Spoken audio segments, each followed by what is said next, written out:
What's good, y'all? What's good? Welcome to another edition of Real Talk with Akmo Shake. Pray all is well with y'all on this Tuesday afternoon.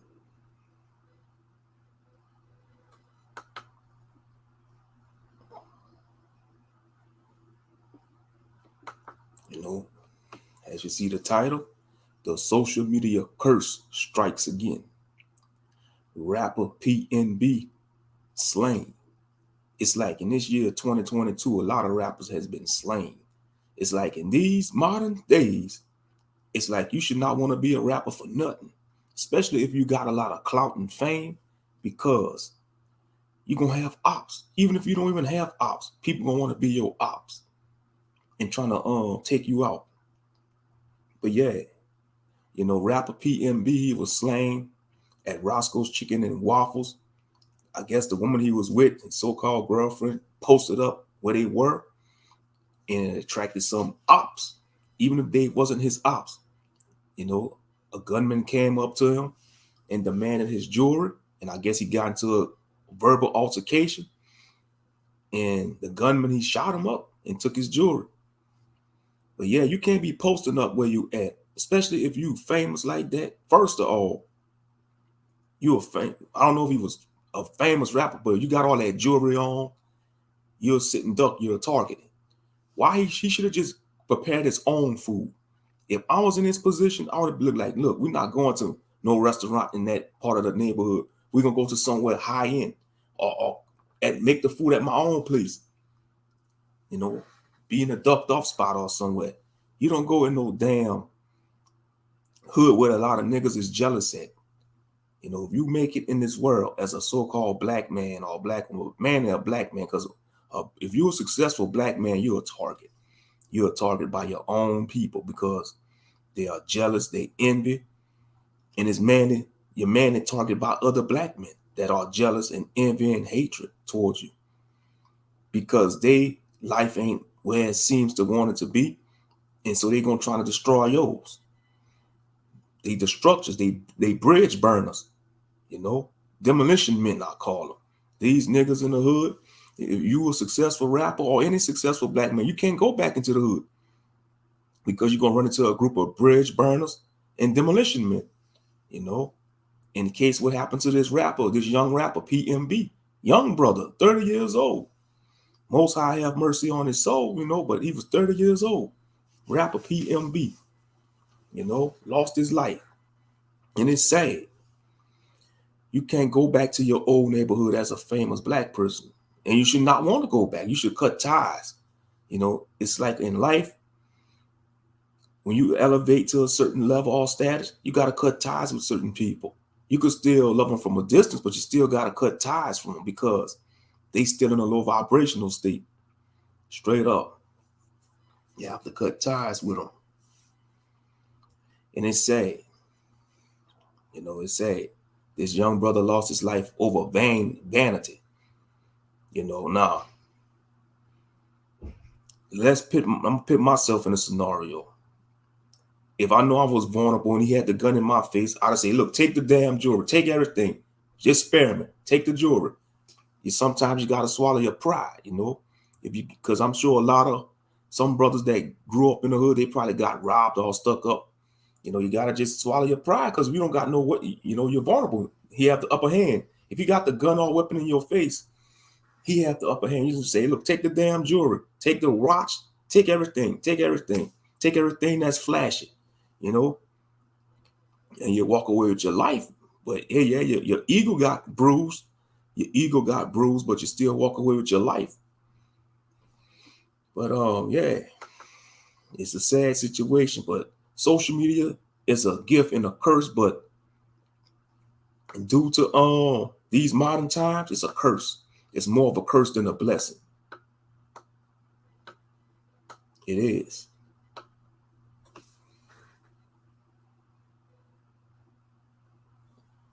It is. It's more of a curse than a blessing these days. There we go. Get the little banner. Social media is a curse to us, especially our people, so-called black people. I mean, it's like it's vanity. It teaches us to have a entitlement mentality. We seeking validation from people really that don't care about us. We don't. It's an illusion. It's a curse. Most people use it for negativity than positivity. You don't post up where you're at. You got to be careful these days. You got to be very careful. Like if you're going out with somebody, you don't post up where you at, especially if you're going into a bad area and it don't matter where you go. Don't post up where you at, your location. If you go to a restaurant, take a picture of your food. It'll be wise to post pictures after you leave the place. But you see a lot of people, they want to be famous and stuff due to social media. They want to be a celebrity, so they got to take a selfie like everywhere they go. Got to take pictures everywhere they go. Take a selfie everywhere they go. Take a picture of their food at the restaurant and post up where they at. You don't know who's watching. You don't know who's watching you. You know, and this young brother lost his life over buffoonery. You know, I didn't even know who he was. And like I said, I don't keep up with these modern day rappers because these days you should not want to be a rapper. If you're going to be a rapper, you know, you got to watch your surroundings. It's damn near, if you want to be a rapper, you got to worry about ops coming to rock your snot box, turning your TV off.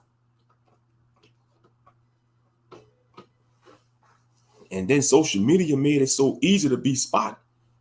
And that's one thing. Don't underestimate nobody because due to social media, everybody could be touched. You got to watch who you get into confrontations with on social media. Everybody could be touched. I mean, the internet is like the virtual Tower of Babel. And let me explain that right quick. The internet is the virtual Tower of Babel, meaning everybody is connected. You connected to everybody in the world. You know, you can meet all types of people on the internet, whether they in a foreign country, on a different continent, different state, vice versa. I mean, it has the whole wide world connected. That's why it's called a World Wide Web. You know, that's what the WWW stand for, World Wide Web, the triple W. That's the virtual Tower of Babel. It has everybody connected. You know, it has everybody connected. But it's just sad, man. I mean, it's sad. Don't post up where you at. Don't post up where you at. Because your ops could find you and air you out or try to rob you. But most importantly, they want to air you out. And like I said, this was probably done by some jealous niggas, you know, jealous Negroes. You know, I don't like using the N-word, but it just pisses me off, man. I mean, because there's a difference. You got so-called black people and you got niggas. And unfortunately, we got a lot of niggas instead of black people. You know, a lot of our people got the heathen mindset. They are more wicked than a heathen. You know, they don't want to walk upright like a righteous Israelite or Israelite woman. You know, it's just sad. We kill each other over stupid stuff, over materialistic stuff that has no value. Because you kill a brother over a pair of Jordans, the value that's going to depreciate within a couple of years, or jewelry. You're gonna get tired of wearing that jewelry you stole from that brother you killed, and you're going to take it to the pawn shop. But he's dead. His life is dead. We got all this smoke for each other, but we don't got no smoke for that white man, though, that white woman, those dirty cops. You know, you want to tell another grown black man, well, you got to check in when you come visit a city or a big city. You can't come to this location. You don't own nothing in them cities. How dare y'all want to command another man, another black man, when he go and visit a city, or you can't come to this area, you can't come to this neighborhood. But you let the white man come in the neighborhood, you know, and he gentrify your so-called hood, and y'all ain't going to do shit about it. Y'all ain't going to do a goddamn thing about it. You let Mr. Charlie come through and take one of your sisters, and he taking her to the Hot Sheets Motel and sporting fucking the hell out of her like she a 2-cent cheap whore. And you ain't gonna do shit about it, Mr. Gangbanger. Yeah, I'm going in. I don't care. I'm gonna ruffle some feathers on this live stream. You know, those who don't like how I talk, oh well, it is what it is. I'm just telling the truth. You let these other nations come in your hoods, set up shop. They disrespect y'all. They go through the women. Y'all don't even protect the damn woman. But y'all see another black man that's not from that damn hood. Y'all want to rock his snot box or rob him or carjack him. Look what's going on in Philadelphia with all the carjackings. You know, down here in New Orleans, man, Louisiana. That's why I don't watch my local news, because you hear all these shootings going on. These young brothers killing each other over bullshit. And it pisses me off. My people grieve me. My people grieve me. Sometimes I wish I had the Affinity Gauntlet, man, and snap some of these niggas out of existence, because some of these niggas are a wasted sperm cell. Yeah, real talk. And I don't care if they get mad. You know, this young rapper had to lose his life. You know, now I say, if I was in his position, I won't go to that area. He should have went to like a high-end restaurant or somewhere, or cook at his own house. What's wrong if you dealing with a woman? You don't have to take her out to eat on a dinner date. You know, if y'all been knowing each other for a while, cook at the house. Go to her house, or she come over and y'all cook together. You don't have to go post up at no restaurant on social media. Shalom, Sister Eve. Shalom. Shalom, Namaria, Barakadah. Yeah. I mean, it's just so much stuff going on. You know, I'm going to touch base on Morey Malachi, too. I'm going to touch base on that. You know, and Rebirth. But right now, I'm dealing with this social media curse. But yeah, y'all want to tell another grown black man, oh, you can't come here. You can't come here. You got to check in. I got to call. Hold on. I got to call him. Let me call in and see if you could come through. Y'all don't own nothing in these cities. Y'all not building any goddamn thing. Y'all want to oppress and terrorize your own people, mainly the women and children, because y'all say y'all gang, y'all body and shit. But when you see other races of nationalities, y'all don't swell up on them. Y'all change y'all tune with the quickness. But when you see your own brothers, you want to give them 9 levels of hell. You want to give them 9 levels of fucking hell. But when you see Mr. Charlie or Mr. Wang or Mr. Abby, oh, hey, how's it going, Mr. Sharif? Hi, Mr. Lee. Man, when you getting them new chicken wings in? But you see your own brothers, oh, man, what you doing here, nigga? What you doing here? All right, I'm going to smoke you. Hey, give me this, give me that. You know, but when you see your own people, you want to give them 9 levels of hell. But when you see the oppressor, you want to give them 10, you want to give them 12 levels of heaven. But when your own people, you give them 9 levels of hell. But your own oppressor, you give them 12 steps of heaven. And it pisses me off. You know, all you hear is rappers getting killed. That's all you hear. Rappers getting killed. It's like, if you want to be a rapper these days, it's like you gotta worry about your lifespan getting shortened. And it's a damn shame. It's a damn shame. Yeah, that's true. The evil eye, jealousy. That's what it is. They got the spirit of envy, jealousy. And I know we like to correlate the spirit of envy and jealousy with feminine energy, but that, you know, is more, in these days, it's more occupied towards men. If you're a successful black man, you're a freaking target. You're a target. You can't go in certain areas. That's why I tell, if you're a successful black man, get out the hood. That's just life in general. When you elevate in life, whether you're a black man or black woman, you got to cut ties with certain people when you elevate in life, whether it's spiritually, physically, financially, and mentally. You got to cut ties with people. You could love them from a distance, but you got to, and don't even, why you want to go back to where the hood at? If you're a successful rapper or any successful black person, move into the gated community, move in the country, you know, find your, if you're brothers, if you're successful or rap or whatever, find you a decent woman, you know, that's laid back, that's down to earth, you know, that's a homebody, you know. Y'all go in the country or y'all go in the gated community. Don't go back to the hood, because if you go back to where you grew up at, you're going to be around these demolition men, I like to call them, demolition men, these demolition men Negroes, or bridge burners. You know, bridge burners or demolition men Negroes. You gonna go around them, they gonna see you with your jewelry on, they gonna see you pulling up in a nice car, they gonna see you with your woman, they gonna get jealous, they gonna plot on you. Yeah, they might say, hey, what's up, man? Oh man, we went way back since grade school. Man, you came back to the old neighborhood? Yeah, man. Man, I'm doing good for myself. I got a nice career, you know.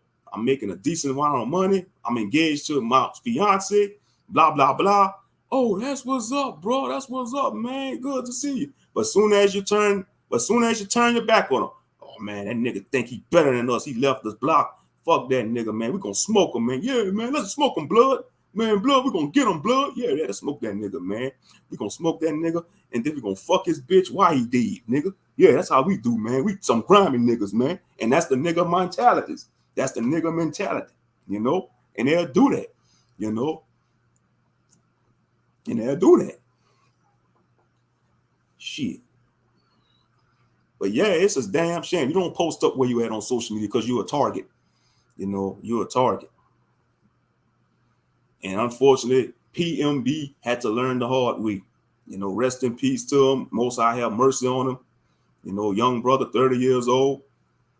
You know, but we got to get out that mindset, you know. And like I said, if I was in his position, I would have let the gunman take my jewelry. But unfortunately, we live in a world right now, due to social media, you can't go certain places with certain things on, certain jewelry, certain outfits, I mean shoes, especially around jealous black people. You can't go places. That's why I tell people, if you want to wear certain things, you got to watch where you're going, watch your surroundings, because there's a lot of grimy people out there. There's a lot of grimy Negroes out there. And it's sad. And it's sad. You know, it's sad. And that's what's going on. So the man that is tender among you is very delicate. His eyes should be evil towards his brother and toward the wife of his bosom and toward the remnant of his children, which he shall leave. And that's the problem. A lot of these men, they leaving their wife and children. They get these women pregnant. I don't care if they lay with a woman. I don't care if the woman ain't right mentally. I don't care if things don't work out, you still got to take care of that child, bro. If, you know, you still got to take care of that child. Don't leave that child behind. Even if you ain't dealing with the woman no more, still be in that child's life. Be in that child's life, you know. And I know some of the women, they push the men away and they trying to use the children as a weapon, but that's wrong. You still got to make things work with that child, you know. And I say, you know, they want to get the woman pregnant and leave the woman hanging. You can't do that. You can't do that. Got to be in that child's life. And you see a lot of these children grow up, be angry. Their father's absent. They become angry, especially the boys. They become angry, hateful, and bitter. They hate male authority, you know, because they don't have no positive male role models in that area. They turn to the streets, you know, and they become gangbangers, and they start being urban terrorists. We got a lot of urban terrorists in these, all across America, in these major cities, urban terrorists. Y'all talk about the Taliban and Al-Qaeda and shit.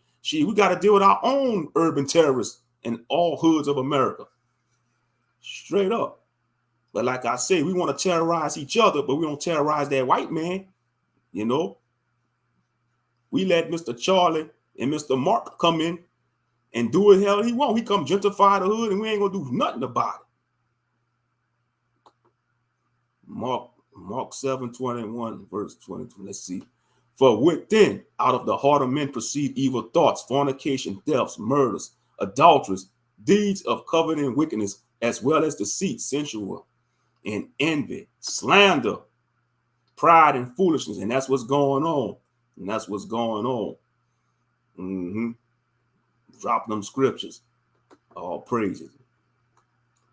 Shalom, Master Moshe. Shalom. Big salute. Surely, Job chapter 5, verse 2. Surely resentment destroys the fool and jealousy kills the simple. Whoa. That's right. And that's what's going on a lot.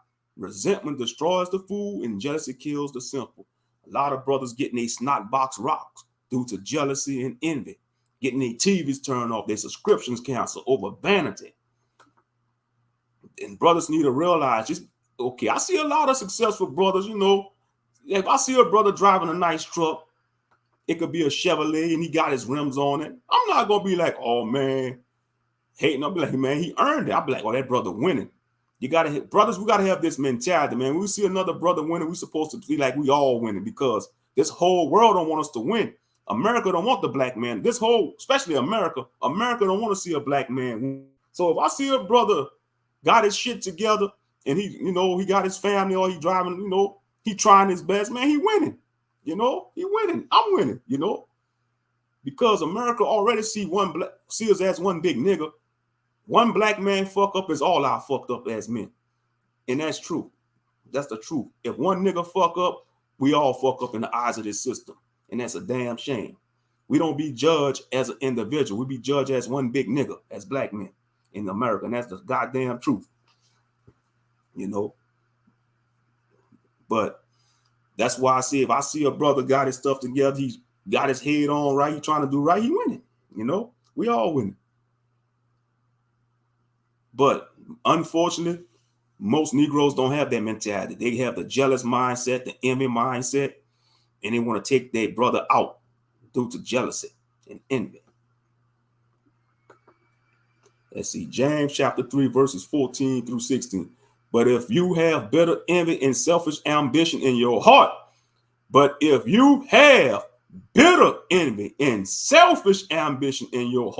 don't brag and deny the truth. Such wisdom does not come from above, but is earthly, unspiritual, demonic.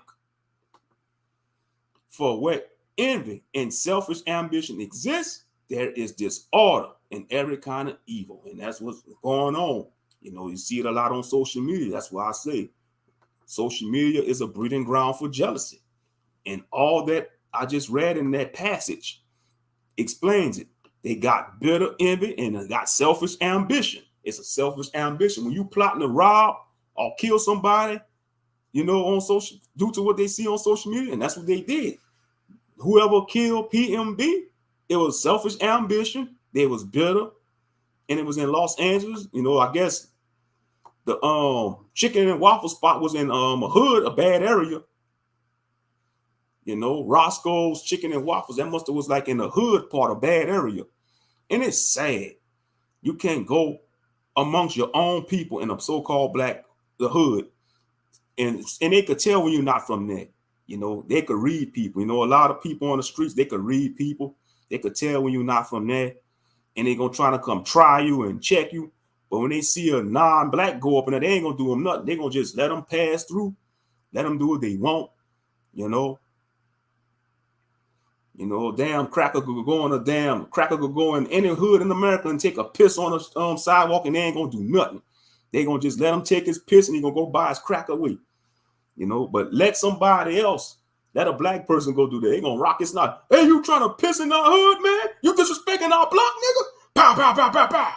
But let a white man come do that. I don't care what hood it is. It could be in New Orleans, Texas.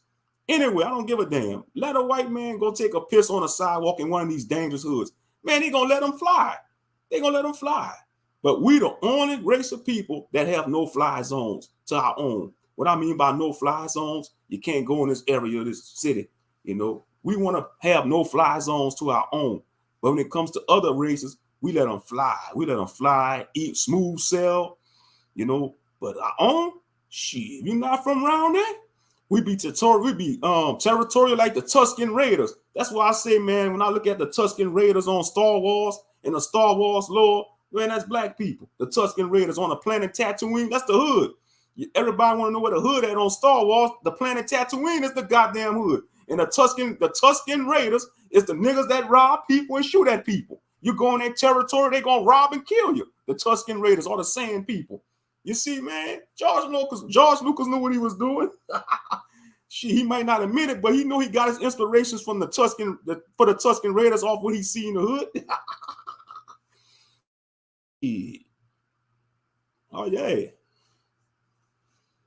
The sand people, man, on the planet Tatooine, that's the hood, man. They rob people. They shoot you going in territory. They gonna shoot you and rob you and take scraps and kill your droids or steal your droids.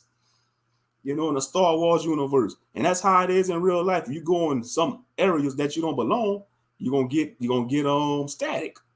You're gonna get static. You're gonna get robbed.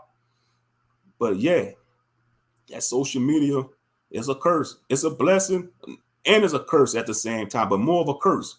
I ain't gonna say it's a blessing, it's a gift. I won't call it a blessing. I'll say it's like a gift and a curse, but because it's Pandora's box. When you open Pandora's box, it unleashes all forms of chaos, 8 levels of chaos, 8 tentacles of chaos, man, of the deadly unknown. You know, you see Pandora's box, you know, and that's what happens. You know, when you open it, it unleashes all types of chaos and outcomes of the choices you make in life. But you know, unfortunately, this young man lost his life, you know, but he ain't gonna be the first and he ain't gonna be the last. He ain't. You know, but like, they shouldn't post it up. They shouldn't post it up where they were. But like I said, if I was him, I won't. If I know I was a famous rapper and had all that stuff on, I wouldn't go to no area like that. I would have just went somewhere else outside that area, or have a meal at the house. You know, wherever he lived at, or he was visiting. He probably was visiting. I don't know, but you don't make yourself a target. You don't make, and that's what he did. He made himself a target. You don't post up like that. You know, you don't. You know, our people are sad. I'm telling you, our people grieve me. You know, we want to destroy each other for stupid stuff.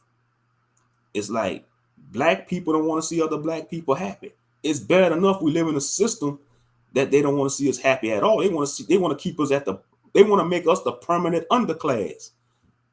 The system already designed to make us the permanent underclass. And yet we got jealous minded Negroes don't want to see us happy. Or if you trying to make it. It's like you doing bad, they hating on you. If you doing bad in life, they hating on you. You doing good, they hating on you. Yeah, I noticed that Eve, a lot of people was blaming the woman, the girlfriend. A lot of people are blaming his girlfriend for posting their location and believe it was a setup from the beginning. I don't know if it was a setup. Nah, sometimes these women do be setting up niggas though, you know, but I don't know if she set them up. I don't know. Like there's 2 sides to the story. I don't think so. But in some cases, some women do be setting up men to get their snot boxes rocked, you know. But you see a lot of these men, they think with their head below too. You know, they don't use a clear head. They don't vet the woman. They think with the rod instead of the brain. And that cause them to get their TV turned off. But I don't think she could have set them up, you know. On the time gonna tell, but I doubt it. But I think when she was wrong and she didn't have to post the location because he was a fan. He should have like said, look, don't post it. But I guess it was all at the quickness, you know. And you gotta look at it like this. They probably knew who he was, and he probably was plotting anyway. Because if you're a famous rapper, let's just be real, if you're a famous rapper and you go into an area you're not from around, they already know where you drop, they already know when you touch down. That's one thing about the streets. The streets already know when you touching down in a city, especially if you famous, you got clout. They already know you come into the city before you touch down at the airport. Oh yeah, word travel fast on these streets. And then social media. Yeah, they have social media. Man, word get around quicker through the social media. But what he should have done though is took that jewelry off. Not wear all that expensive jewelry. They say it was like platinum and diamonds and all that, you know. Or what he should have done was swallow his pride and say, look, take everything. Don't shoot. Take everything, damn. Just take everything. But I guess he wanted to show off in front of his girlfriend. But man, you got to swallow your pride sometime. The gunman had the upper hand. If somebody got a gun in my face, point blank, I'm like, hey, look, take everything. Take the chain, take the ring, take the watch, take everything. Just don't shoot. You know, I even got a couple of dollars in the wallet. Take that shit too if you want. You know, yeah, your pride gonna be hurt. Your pride gonna be hurt. Your ego gonna be bruised, but you're still living. You're still in the land of the living. You still got the breath of life in your nostrils. You know, you still got blood flowing in your veins because life is through the blood. You know, but yeah, it's just a sad deal though. It's a sad deal that he died that way. But like I said, he ain't gonna be the first and he ain't gonna be the last. But he should have just made his own chicken and waffles. I'm sorry. He didn't have to go to that bad area. He should have just say, look, babe, we're gonna make our own chicken and waffles, babe. We're gonna go to Whole Foods. That's what I would have said, babe. We're going to Whole Foods. We're gonna get some organic chicken, we're gonna fry it up, get the waffles, and we're gonna cook it at the house and put on some movies, Hulu or Netflix or whatever. We're gonna watch some movies and you know, have us a nice glass of wine, you know. And if we want to get intimate, we're gonna get intimate, you know, but not go to no damn restaurant in a bad neighborhood. Now his life is gone. That's what I did. You gotta think like sometimes you gotta think like 5 steps ahead. You know, use wisdom. Okay, number 1, you're a famous rapper. Number 2, you got a lot of followers on social media. Number 3, you don't know who's watching you. You know who's trailing you. Yeah, I mean, it's just so many outcomes and scenarios. But like I said, he was a sitting duck. He was a sitting duck. And come on now, he's 30 years old. He's supposed to know better, man. He should have went to a restaurant or he should have just, come on, you're 30. He was 30 years old. That's still young, but you're a grown man. He should have just prepared. He should have he should have had the food at his own place or went to her place or went somewhere else instead of going in that area. You know, you can't visit your old hood when you're famous or successful as a black person. I'm sorry, you can't. You got to get out. You got to get out. And you know, you're going to have the head, oh, you're a sellout. You're not a sellout. You know, you're just doing what's best for you and your family. You know, you're just doing what's best for you and your family or yourself. You know, you got to get out that toxic environment. You know, you have to. You know, what's the point of you a rapper, you a millionaire, and you still want to stay in the grinding? You still want to stay in the grind factory. Get the hell out. Go in the gated community. Go in the country. Me personally, I'll tell some, go buy some land and go in the country. That's what I'll do. If I had a lot of money like that, I'll be successful. I'm gonna buy some land and go in the country. You know, go like in a rural area. Go in a rural area or in a gated community, you know, but more like get away from this urban area. Get away from the urban area. Because it's too chaotic, it's too noisy. But yeah, you can't really put the whole blame on the girlfriend. You can't really put it all on him because he should know better. He should have used wisdom and said, look, I'm wearing all this expensive jewelry. I'm in LA. It's already a rough city. You know, he should have just went somewhere else outside that. I know he wanted offer some chicken and waffles. He should have made his own chicken and waffles. I'm sorry. You know, you're a rapper and you know you got all that expensive jewelry on, and then you're going in a bad area. You know you're going, like I said, he was just caught by these demolition men. These demolition men. Straight up.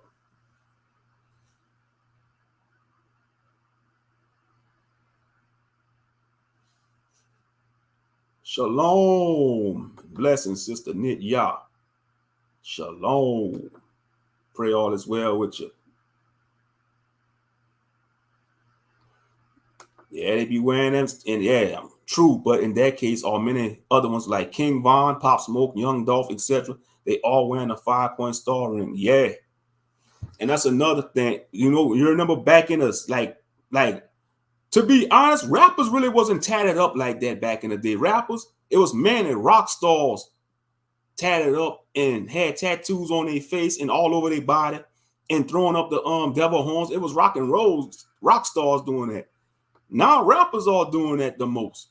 Most rappers you see today all tatted up, got tattoos on their face. Some of these rappers, they tatted head to toe, tatted up, and they throwing up the devil horns. That's let you know they want. That's let you know that's even though Hashatan got his hands in all types of music, but he's very his main type of music he's controlling right now is hip hop or rap. You know, yeah, MO3, yeah, MO3. I mean, ME3, yeah, these rappers, they got some weird names, you know, these days.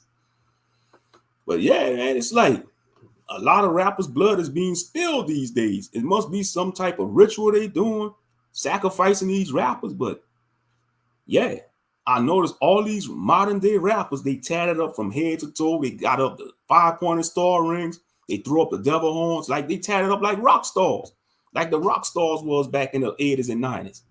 Because you know, when you think of a tatted up musician, it was mostly rock stars, rockers. Now it's a lot of these rappers, like every rapper you see, it's like their whole body is covered in tattoos. And I understand they do that, you know, because they go through the rituals, they get bug broken, and they trying to preserve their masculinity to make them look tough. No, I don't care if you got your whole body tatted. You can't get back. You can't come back from that. You let these wicked producers go up in you, you know. Y'all go the fun boy route. Yeah. It's a very dirty game. It's a dirty game, you know. It's a dirty game. You know, that should be the last thing on a young black boy mind is to be a rapper. You don't want to be no rapper, young brother. You know, if you do your own thing, be independent, but don't rap about none of this carnal stuff. Rap about spiritual things, rap about positivity. I understand we live in a world that hates positivity, even on social media, and you're going to be easily influenced. You see a lot of people still under peer pressure. You know, everybody want to be a follower. They don't want to be a leader. They don't want to be a leader. They don't want to be a damn leader. Everybody want to be a clone. Attack of the clones, y'all. Attack of the clones. Nobody want to be unique. Everybody want to be a clone in these days. And that includes adults too. Because it ain't just the younger people. It's adults too. You know, I'm talking about people like in their 30s, 40s, and 50s. They still facing peer pressure. They still want to keep up with the crowd. No. You know, it's supposed to come to a time in your life. You know, there's a saying, as the older you get, your circle gets smaller. And that is true. So it comes in a time in your life, man, you got to be like, man, it's time to, you know, hang tight, you know, chill by myself or chill with a select group of people. Because that's just how life works. You know, that's just the natural order of things. The Most High set it up for a human being. As the older you get, your circles will get smaller, you know, and you should like that too, because the more people you got in your life, especially if you got a lot of resources and success, you got to watch that, because a lot of people are going to be plotting against you. The bigger, like Hassan Campbell like to say, check your circle before it hurts you. You know, Hassan Campbell came up with that term, check your circle before they hurt you. You know, and that is true. But you see, so I ain't going to say, even though his girlfriend posted up the location, one of his homeboys could have probably set him up too, would have told the ops, you know, he going to Roscoe's chicken and waffles, and they plotted on him. But like I said, you can't really put all the blame on his girlfriend, you know. But he should have had wisdom. He should have said, "Look, babe, don't post where we at. You can post the pictures of the food after we leave the restaurant." But me, if I was him, I wouldn't even went to that restaurant. Why he gonna go to a rundown chicken and waffle spot? I know it's a famous spot. He should have just made his own chicken and waffles, or go get them from somewhere else. Or go to a restaurant, go into a high-end restaurant. You know, come on now. He should have went to a high-end restaurant. You know, since he got on here a famous rap, you know. But, you know, what's done is done. I tell you that social media is a curse. You know, everybody want to advertise their business in life. You got to be careful, because I'm going to continue to preach about this, you know, on these platforms. Social media is like all the likes you get on Facebook or Facebook, most of them likes ain't sincere. I'm just being honest. 90% of them likes you get on Instagram or Facebook, they're not sincere. That's really jealousy shots. I call it a jealousy shot. You know, yeah, they like, but you may seem like they liking your picture, giving your picture a thumbs up or a heart or whatever, but mentally, some of them, they are jealous and they hating on you because they wish they was in that. And that's what social media, even science this, they say if you spend a lot of time on social media, it will bring you will get depressed, comparing your life to other people, you know, and that even it's scientific proven. It's scientific proven, you know, and that's why I say social media is a bad experiment on the human race. It is, especially when it comes to our people, man. You just see a lot of Negroes on there being buffoons. You got brothers recording, killing their baby mamas and children, and women recording about to beat up their sister or aunts. I mean, it's just a damn shame. We just show the worst of ourselves on social media as so-called black people, you know, and it's sad.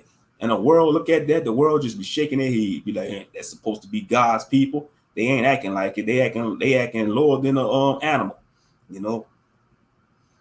They acting lower than animals, but that's supposed to be God's people. I'm talking about people in general around the world, other nations, you know. And we thinking it's looking all cool, you know, recording fights and stuff instead of breaking up the fights. I tell you, man, my people grieve me sometimes. They do. We want to have smoke for each other, give each other 9 levels of hell, but when it comes to the other nations, we give them 12 levels of heaven. And that's real talk. Straight up.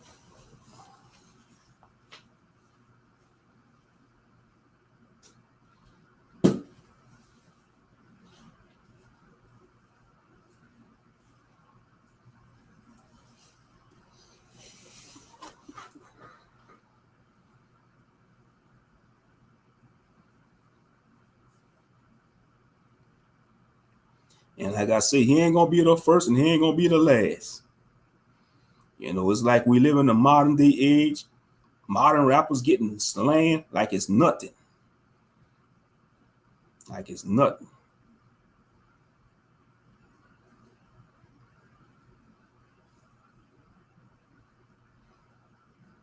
Wow, I'm looking at okay, I'm looking at some of the stuff y'all posting in a little chat. So he got so he throwing up the devil horns too. Yeah, so he was part of that world. Let's see, the 6 rappers who died from Empire Records recently staring with the Triple X in 2018. Y'all still think it's a coincidence? Oh, PnB Rock.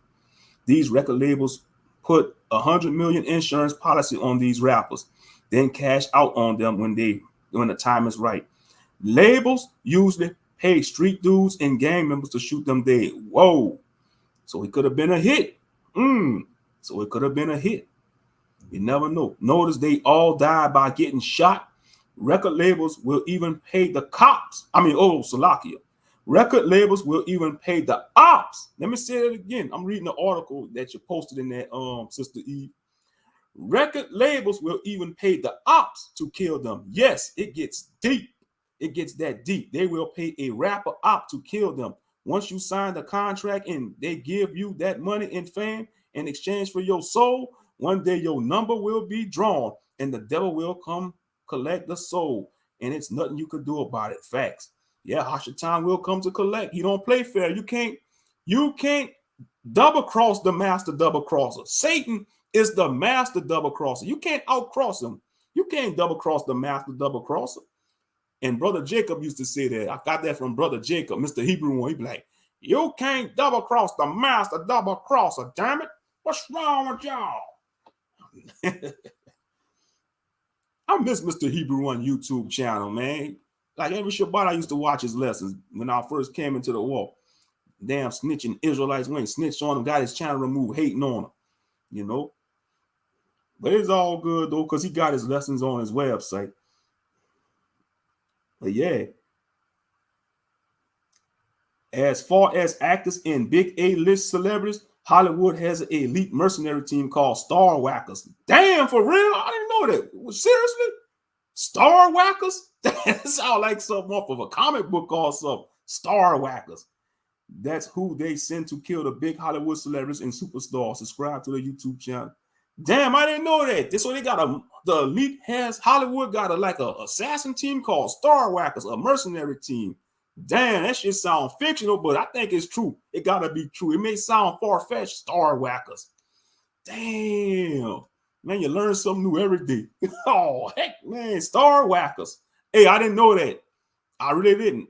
I thought, like, I knew they killed celebrities. Now I knew the elite, they take out celebrities, but I didn't know they had a mercenary team called the Star Whackers.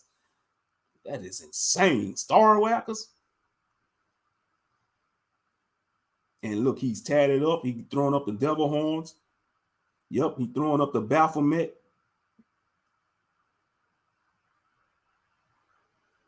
And you know what's sad about PnB, man? When I'm looking at the picture of him, if he'd have went down a different route, he kind of looked like a young version of Malcolm X. I'm serious. That's who he reminded me of, a younger, modern-day Malcolm X. But unfortunately, he sided with the devil. He went on a wrong path. He looked just how he wearing them glasses. And he got, he could have been like a descendant of Malcolm X. He could have been the second level of Malcolm X. But, unfortunately, he went down a path. He went down that path. Yeah, he looked like a young Malcolm X.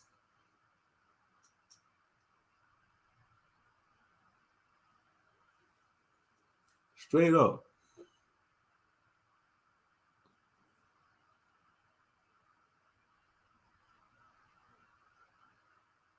But unfortunately, he went down that path. Look, they all clones. Look, the 5-pointed star rings, yep. All clones. Wearing the same paraphernalia.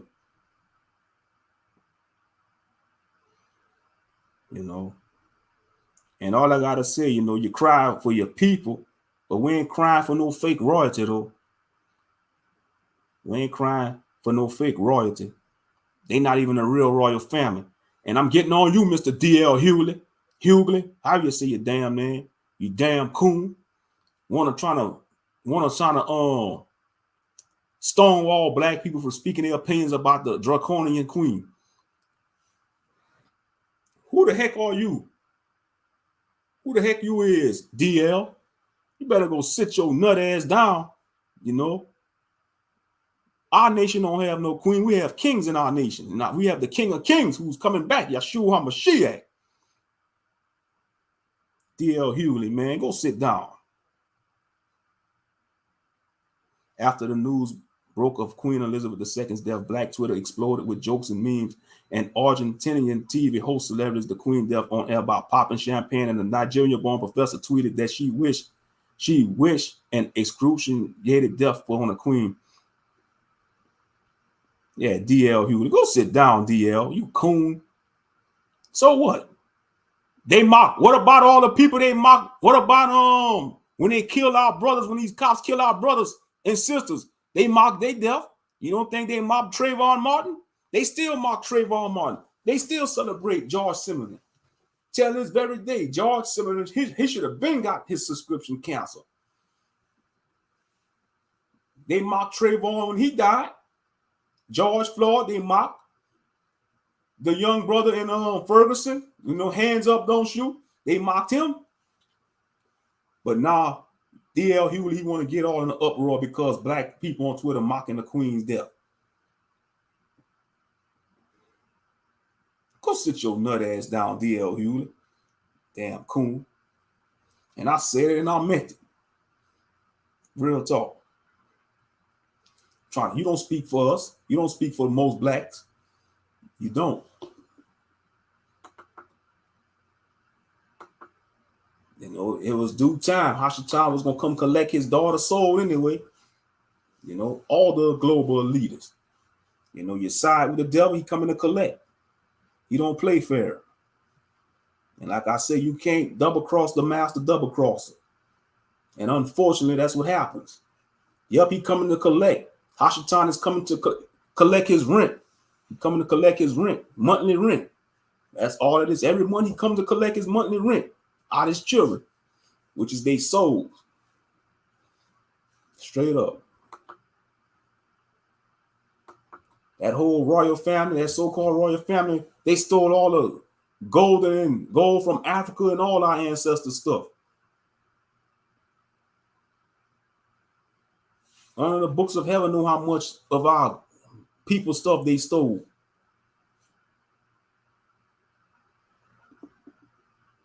I bet she was. The queen is said to be the most oldest and most evil living reptilians. Oh yeah, oh yeah, yeah. Because they drank their adrenochrome.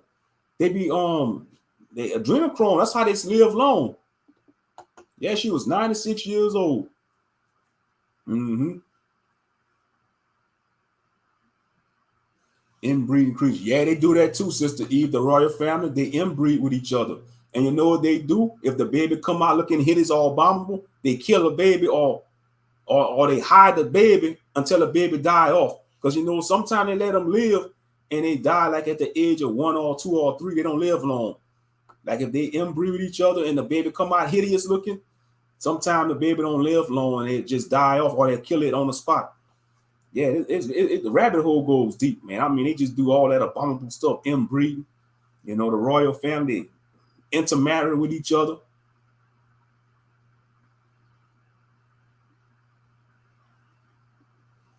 You know, if I was a royal, if I was nobility, be like, man, if you know, be like, I want to marry, be like, I'm gonna find a beautiful woman that's a commoner, you know, somebody that's in a lower class. If I was in the royals, but you see, most royal movies, like you know, in nobility, they expect you to marry a noble girl or a noble man, you know, but no.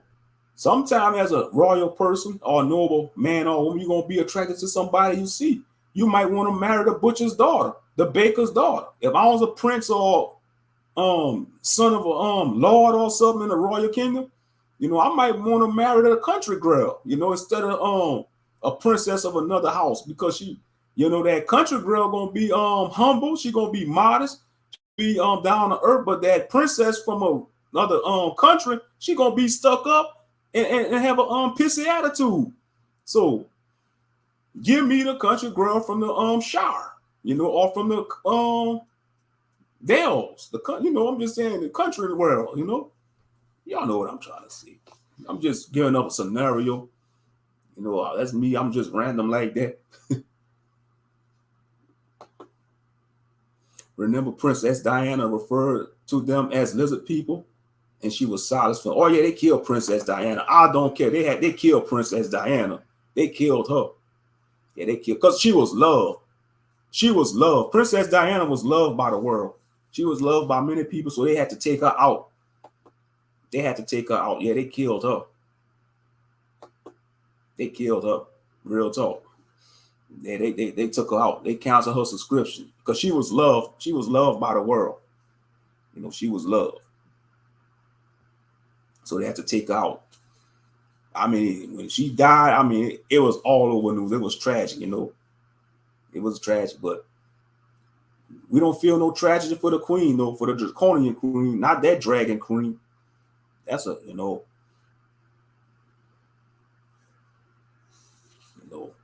yes, indeed. That's not our queen, black people. Why y'all mourning in Jamaica? I'm disappointed in Jamaica.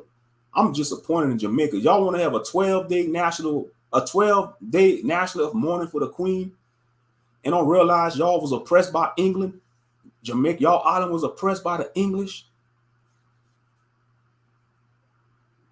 Y'all out y'all mind, Jamaica.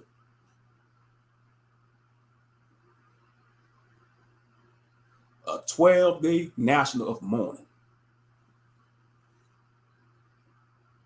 Shame on y'all, Jamaica.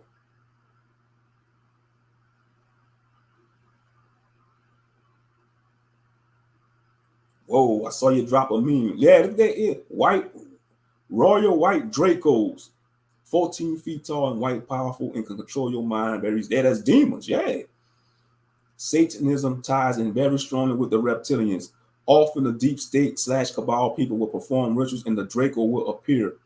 They even mate with them or do sacrifice. The Draco get power from loose and spiritual energy. They can cloak over a battlefield and feed off of the fear, the misery and death is put out an energy they feed off. These groups, they have a symbiotic relationships with the reptilians who give them favor and power in exchange for the rituals. It's all ties. Yeah, I guess the royal white Dracos, they over the reptilians. This must be like the elite of the common reptilian demons. Yeah, the white royal Dracos, yeah. They like the elites. the white dragons, you know. Mm-hmm. So they got a cold-hearted heart, ice, you know. Kind of like in Dungeons and Dragons, you got the chromatic dragons and you got the metallic dragons. You know, the chromatic dragons, that's the red dragons, the black dragons, blue, white, and let me see, green. They like the bad dragon. The metallic dragons supposed to be the good dragons in the world of Dungeons and Dragons. But the worst one is the red dragons, though, the red chromatic dragons. You piss them off, no forgiveness. But you know, yeah, the white royal Dracos, okay, 14 feet tall, demons. And that's who the elite be messing with. That's who they deal with. They dealing with Satan's children. That's all spawn of death. That's all Satan spawn. The lizard people, the reptilians, yeah, demons. Just like the gray aliens, that's unclean spirits. That's demons. The gray aliens. Why you think when you hear stories of people getting abducted by aliens, it's always the Gentiles? It's not our people. You don't hear too many black people having stories say they're getting abducted by aliens. It's white people. Just like that movie Fire in the Sky. That part was creepy. I don't know if y'all saw that movie before, Fire in the Sky, when he got abducted by them aliens, and them aliens, man, when they was experimenting on him, man, that was creepy. Man, them aliens looked at butt ugly. They was creepy, them ugly aliens in there. Fire in the Sky. I mean, they was experimenting on him, had him hollering.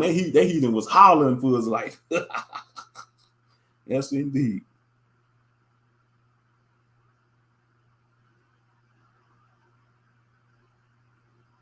Yeah, Fire in the Sky. That's the name of the movie, Fire in the Sky.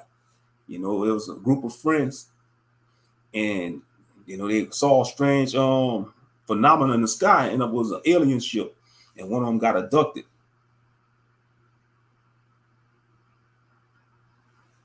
And he was experimented on by them aliens, the more ugly aliens, which is demons, by the way, straight up demons.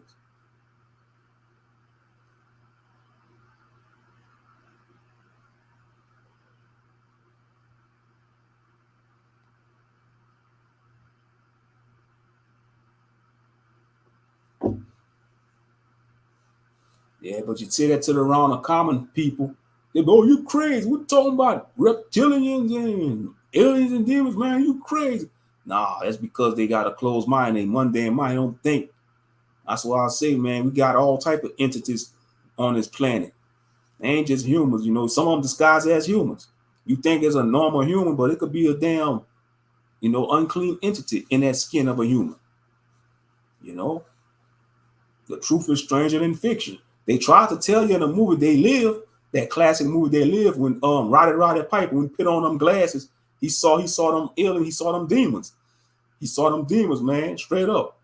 You saw that movie. I know Monster know about that movie They Live with Roddy Piper. Every time he put on them black sunshades, he saw what they really was. He saw, said, that's letting you know, man, we got entities that's walking amongst us. Straight up. You think it's a normal person, but in reality, that's a damn creature, just disguised as a human. Could be a damn reptilian or any type of creature. Come on now. Just like the movie Fallen with Denzel Washington. That spirit, that unclean spirit, he was latching on to people with the quickness. Every time he was jumping from body to body, that Azazel, the spirit of Azazel, the demon Azazel, which is the leader of the fallen angels, by the way. Azazel, he was like the leader of the fallen angels in the book of Enoch.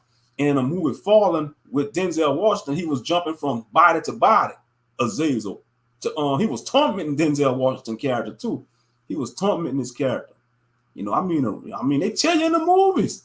They tell you in these movies. They really do. But most people don't catch on though. They just look at it, oh, it's a movie, it's entertainment. But yeah, he was jumping from body to body and tormenting Denzel Washington. You know, oh yeah.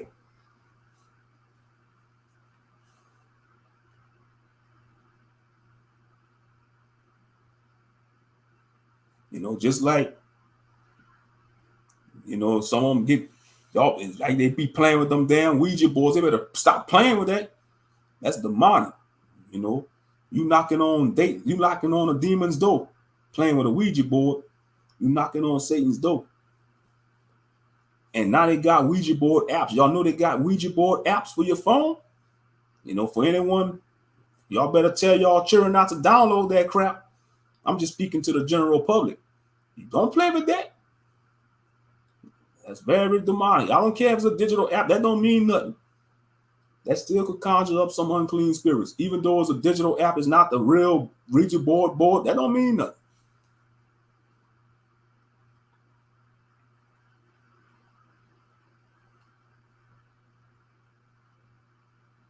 But yeah. D.L. Hewlett, you don't speak for us. You don't speak for me. It is what it is. If people want to do what they do about the Queen's death, that's on them. You know. But yeah, now I want to speak on the incident. Like Sister Namaria, she was telling me about this in the group chat. Sister Namaria about the rebirth. I don't know if I'm sure y'all heard of Hebrew Rebirth Congregation. Yeah, Rebirth of a Nation, Israelite congregation. Nah. They legit, you know, they mind their business, you know, they don't you know, they try to keep Torah, you know, they're very spiritual, they do a lot of worship and praises during their service. But one of their Morays, not Moray Joshua or Moray Moshe, because I think it's Moray Moshe and Moray Joshua.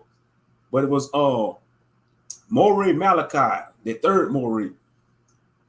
And I guess they was exposing him for what happened, what he was doing. He was taking the congregation money and spending it on a casino. And then I guess he was low-key practicing polygyny. And they very specifically told him that this ministry don't. No, not Malachi Maccabee, Sister Eve. Is another Malachi. It's Moray Malachi from Rebirth of a Nation. Not that Malachi, not Malachi Maccabee, Sister Eve.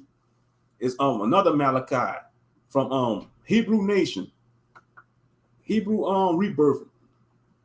Yeah, not Malachi Maccabee. It's a different Malachi. But yeah, this Malachi, he was taking the congregation money and spending it on a casino, gambling at the casino. And low-key, I guess he was trying to coerce sisters in his congregation to practice polygyny or something, or be a concubine like that. And I guess they cut ties with him. You know, they kicked him out of Hebrew Rebirth. You know, that's messed up, man. Because Malachi, I thought he was a legit brother. Just to show you, man, all Israel ain't Israel. It's just to show you, a lot of Israelites got hidden agendas. They don't got. It's like, I mean, not all Israel is Israel. I don't know if they took the video down, but I watched it earlier when they went live because Sister Namaria, she shared it. But let me see something. I don't know if they probably could have took it down because it was earlier when they went live. Yeah, let me see. Let me see something.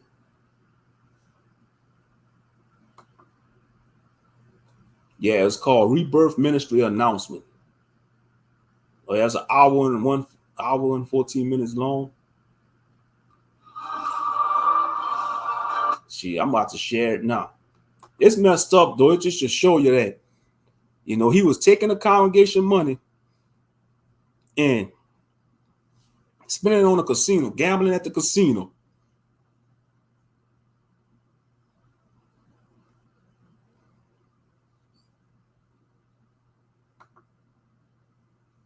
Many of the men amongst them low-key want multiple wives, shaking my head. How are you going to come in someone's congregation and make up your own rules? And that's what he was doing, because they even was talking about that. The Morays, what they call them, Chief Morays, they was talking about that in the video. They was telling about, and look what they say. They say, if you want to do that, you could do that, but don't come to our ministry and do that. That's what they were saying. They go talk about in the video. Yeah, Columbus, South Carolina. Okay, it was the Columbus, South Carolina. He was from that assembly. Malachi, yeah. He even did a few music. He even did a few songs. He was on, I think he did a few songs with Lorvins. Malachi, yeah. You know, he did a few songs. Whew, I tell you, man, Israelites getting exposed left and right.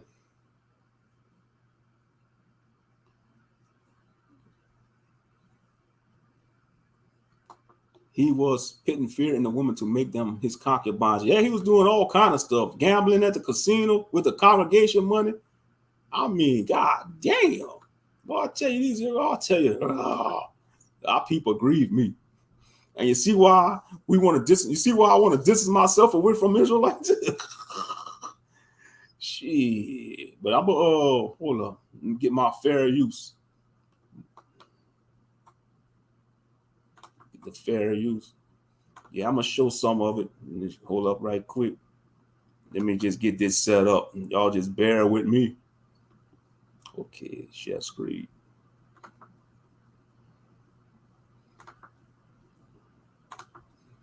Yeah, it was rebirth of a ministry announcement.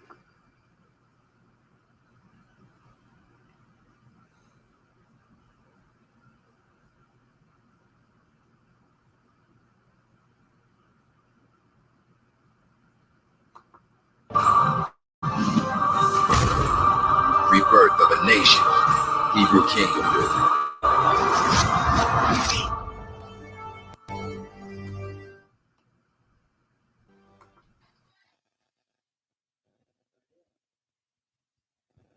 All right, shalom, everybody. Shalom, shalom. Okay, I can see it over there. I will give y'all an opportunity to get some of y'all opportunity to come in first before we get started to make sure that y'all can hear and see us.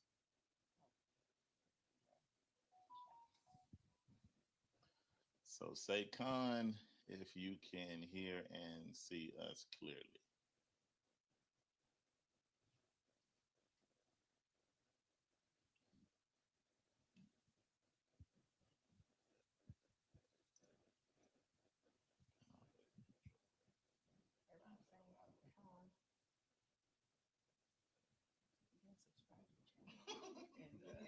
Get notifications. Hit that like button and subscribe.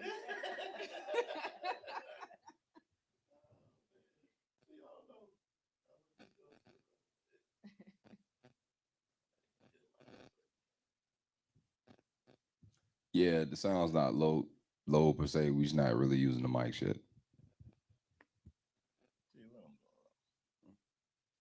Trying to find a channel.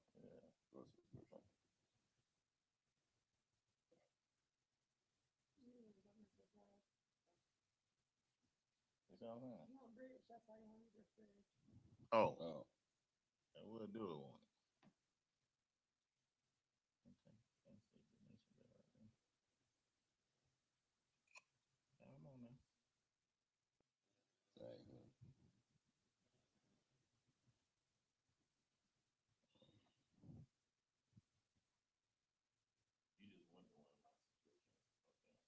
I'm in.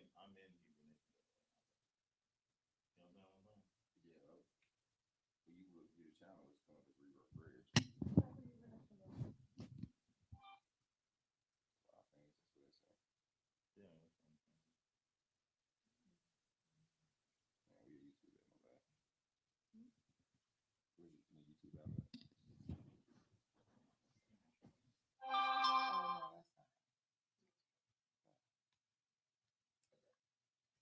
All right, so taking that out of this. All right, so this is the channel I have library. Your videos.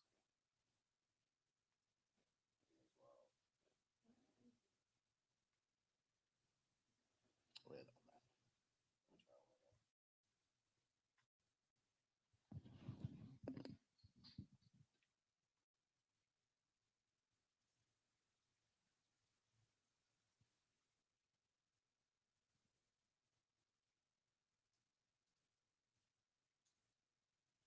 There we go. You want to subscribe? I'm not, I can't uphold that they violate. And we try to keep our name clean and stay focused. But now, as things begin to progress, stuff begin to happen. What we're not going to do is allow any stain to come on Yahuwah's name concerning the ministry. So we're going to speak on this subject and this topic concerning who was with us before. And the main person that we're talking about, the most recent thing, to make sure that everybody know that Malachi, that was with us before, he's been with us since 2017, 18, and in 2017. He was with the ministry for that long. And then now, Oh, so he been with him for 2017. He been with him since 2017. He been with him since 2017, Morey Malachi. But you can expect that with Israelite congregations. That's how it is in Israel. Over the course of the years I've been in this walk, Israelites, they would be with an organization or camp for a certain amount of years, and then they just branch off, you know. But that been on his heart, though. For him, it's just the Most High just exposing them. That could have been on his heart since he was with him for 2017, Malachi. Morey Malachi could have been had that on his heart, that he wants to practice polygyny, you know, because I seen this. I saw his testimony before. He come from the streets, you know. He did time in the pen, you know. So he probably had it around. He had his way with a lot of women, you know, before he came into the truth. So, so yeah. Usually, most brothers that want to be having multiple wives, you know, they had a lot of women in the world. You know, they could get a lot of women. They was womanizers. Most of these brothers that want polygyny or multiple wives, they was womanizers in the world. And they want to bring that into the truth and trying to use the scriptures to justify it. It's a hidden agenda, yeah, you know. But man, multiple wives equals multiple personalities. That's all I gotta say. Multiple wives equals multiple personalities. It's gonna drive you crazy. You're gonna be stressed out a lot. Look at Judah the Shooter, man. He got all that gray in his hair. That's stress. Dealing with all the women and children. A house full of women and children. Ah! Just me. I'm screaming now. It'll drive me crazy. A house under one roof. You got 4 women and they all got their set of children. Be like, ah! You ain't gonna have no peace. You ain't gonna have no privacy. You ain't gonna have a man cave. These damn buffoons, man. What's wrong with y'all? You gonna have your little man cave. At least if you got one wife, you're gonna have a man cave. You're gonna have your garage or your chill out spot. You know, sometimes as a man, you know, you got your wife and children. You got to get away from your family. You know, have your man time. That's what a man cave for. You know, you might want to chill, go under the tree. Like if you got a backyard and you got a big tree, go under that big tree, drink you some beer or drink your lemonade. Get away from the family and have time for you and the Most High and Yeshua. But no, they want multiple wives. They want multiple peaches. And they want multiple peaches, man. You know, that's all they want. That's what they think. And they thinking with the rod. They're not thinking with the head. They're not thinking with the head below. They're thinking with the head. They're thinking with the head below instead of the head above. Excuse me. They thinking with the head below instead of the head above. And you got to look at the current climate we living in, family. We don't have time to be preaching no multiple wives. The way the world is, you got the pandemic, you got inflation. Stuff is about to hit the fan. 2023 coming with a hard banger. Because you know 2023 coming with some. 2023 gonna have something under his sleeve. You already know. But you got these buffoons still want to teach multiple wives. That's right, multiple devils. Now I'm on multiple devils. Come on now. That is not the will of Yahuwah. Yahuwah want an Israelite man to have one wife. You know. That's what he desired. That's his perfect will. Like I always say, the perfect will of Yahuwah is a man to have one wife, and a permissive will is to have multiple wives. But we understand that multiple wife stuff ain't gonna work. There has many examples throughout the Bible. K. Judah just did a stream about this last weekend. He just did a stream about it. And I know brothers probably was watching the background. They probably was hating. Don't hate the messenger, hate the word. Take it up with the Most High. You got to be logic as men. We're supposed to use logic as men. We're supposed to think with logic. We in 2022. It's bad enough you got a lot of damaged and toxic people out there that been in toxic and hurtful relationships, and you want to try to gather a group of broken women or broken, you know, and make them your wives. Man, that's not going to work. Because you could be a broken man yourself. You got to examine yourself too, brother. You could be damaged too. But you want to try to gather damaged women and you damage yourself, it's just going to be a recipe for disaster. It's going to be a recipe for disaster. It's going to be a crap storm. Yeah, I called. I think I was at work when he was doing. I think I was at work. Yeah, I was. Yeah, I think I was at work. But yeah, he was going in, and I know they watching. I know they watching in the clouds. They was watching in the clouds. They probably look. You know, you gotta be logic, man. You got brothers in their 40s and 50s saying they want multiple wives, man. Come on now, you're 50 years old, bro. You're 50 years old. You're 40. You're 30. You're in your 30s. You know, you just ask the Most High to send you one wife. You know, you don't need no multiple wives. That's why I respect Hebrew Hitler. The Hebrew Hitler, I call him Rod David, Pastor David, aka Hebrew Hitler. That's what I call him. The elder Tashuba Hebrew Israelite community. He be going in about that. He be like, "Don't jumbo dogs, y'all want multiple wives? I've been with my Isha for many years. I've been with her, and she's the only woman I've been with. My Isha." Boy, he be going in. I love my wife, and that's all I need. It's her. That woman is standing in that front right there. These jumbo dogs call themselves Hebrew Israelites. They full of lust. These pot belly swine. Why you be going in? Hebrew Hitler. Yeah, Pastor David or Radawi of Tashuva he community. These jumbo dogs. For real. Exactly. Broken, damaged, unhealed trauma, all types of issues come with it. Exactly. And it's going to be a recipe for disaster. It's going to be a crap storm. Straight up. But yeah, Malachi, man, it's like the Most High is revealing a lot of these Israelites. He's going, and more to come.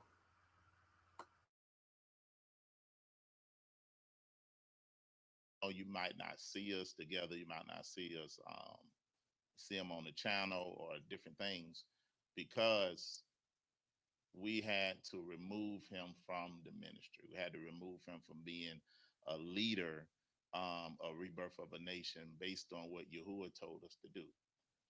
And then we're going to get into actually the details, some of the details of why he's no longer with us. But we want to start this off to let everybody know that Malachi, that was over the Columbia Assembly, is no longer with Rebirth of a Nation, period.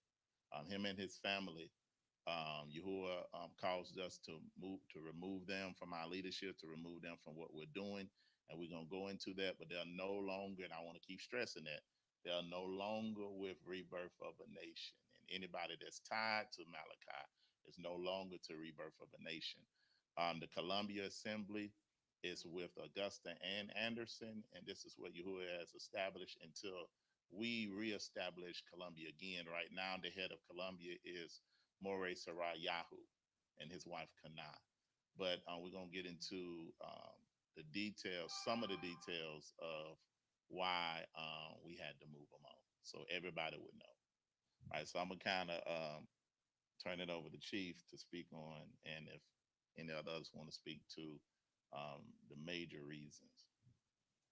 Yeah. So also anybody that might have saw Malachi with anybody in the last month or so, or however long it was, we no longer associate with him nor the people that he associates with.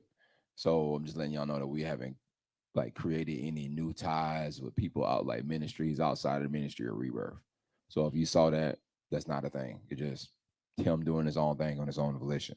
And to add, just because you see the name of his ministry name Rebirth, Malku, or whatever it is, that has no ties to us. We had to do like a cease and desist letter to him to make sure that anything that he had tied to us is not tied anymore. But that Rebirth name that he's continuing on in his ministry is not tied to Rebirth of a Nation, Hebrew Nation building. And that's what Israelites do too. If you notice, when they break off from a group, they still try to keep the group name, but they have their own twists on it. You know, that's what some Israelites do. Like they break off from a certain congregation or group, and they'll just create their own like twist to it. Mm-hmm. But yeah, they cut ties with Malachi, Moreh Malachi, Rebirth. they cut ties. But it's just I tell you, I guess let's continue the video.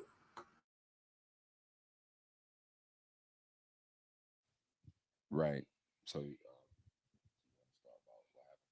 Yeah, yeah, all right. So, yeah. We're gonna go to the. all right. So, what happened?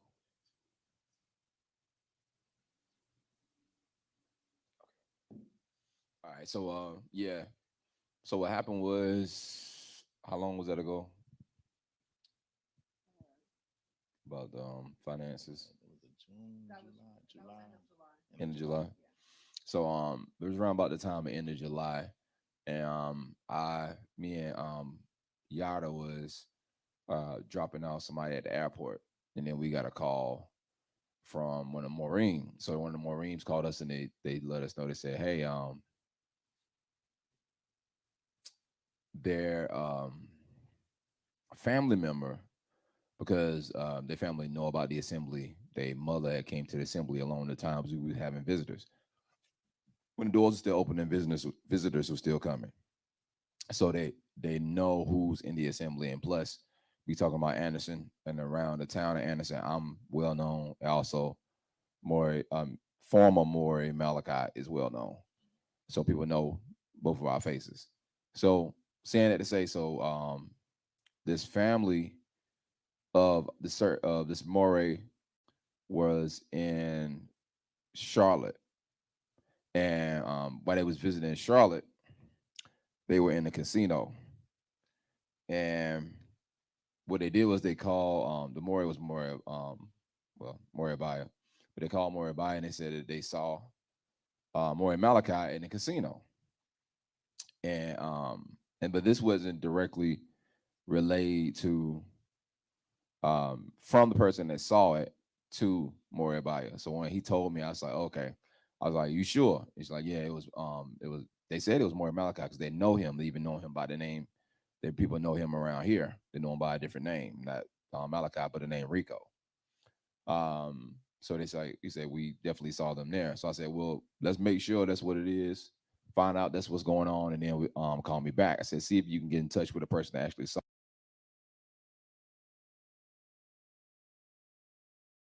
Hot diggity dog, he got busted at the casino. He got busted at the casino, now Maria. They caught him at the casino. He probably had, I wonder if he had his garments on. Probably had his garments on, probably had the dashiki on with the fringes, with his beads and all. He's supposed to be Israelites gambling at the casino. He probably was at the crap table. Come on, big money, throwing the dice and stuff at the crap table. Gambling with the congregation money.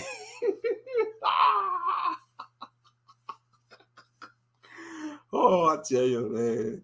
Oh, wait.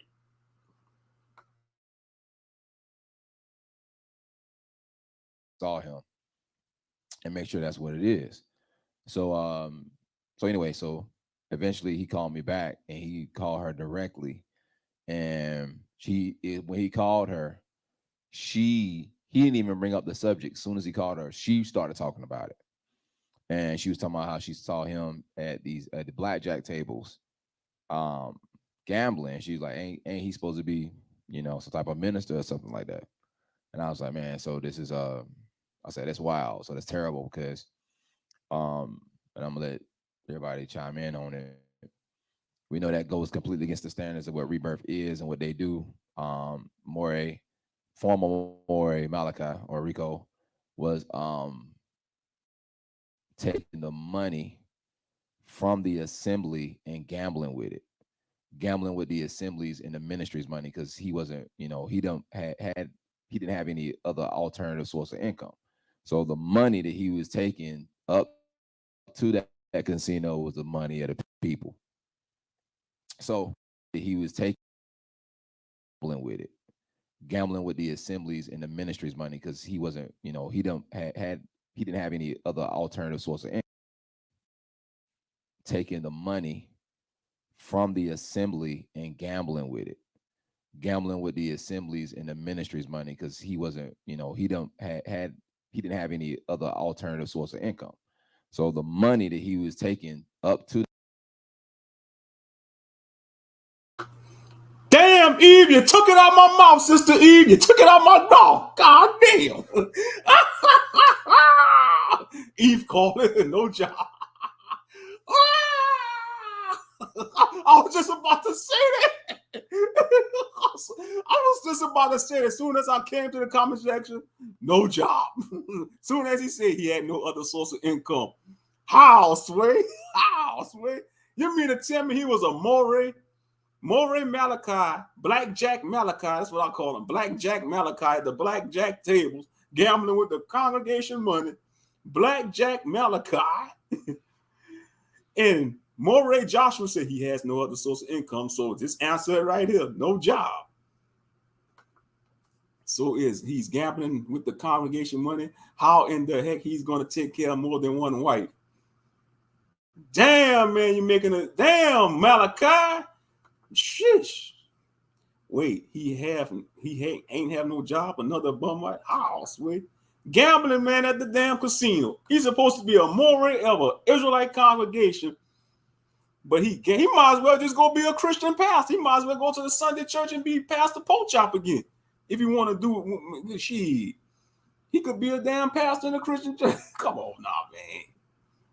House, wait. That's embarrassing, though. I'm sorry. That is freaking embarrassing. He's supposed to be a Moray of Rebirth Hebrew Israelite congregation. And so many people looked up to him. He hurted a lot of people. Come on now. He was gambling with the congregation money instead of using that for like emergency funds and to help the congregation. Sheesh. God dang it. Blackjack Malachi. That's what I'm gonna call it. Blackjack Malachi. Moray, aka Blackjack Malachi. Take the Moray, we call him Blackjack Malachi. Damn, not Moray no more. Don't call him Moray. Blackjack Malachi. Blackjack Malachi. Oh man, let's continue this footage. That casino was the money of the people. So at that point, I called Chief. I said, "Hey, look, they confirmed they know who he is. They said they saw him there. And then Chief said, okay, we're gonna have a call and we're gonna talk to him because we know ain't no way we're gonna stand for something like that. Them taking the people's money and gambling with it. So Chief, I don't know if you want to take it from there when that call that we had." Yeah. So the preference that was a time that we set Malachi down and we told him that if there be any other instance of something that comes out with his name, that anything that comes out with his name, that would be it. Dealing with us as a nation, right?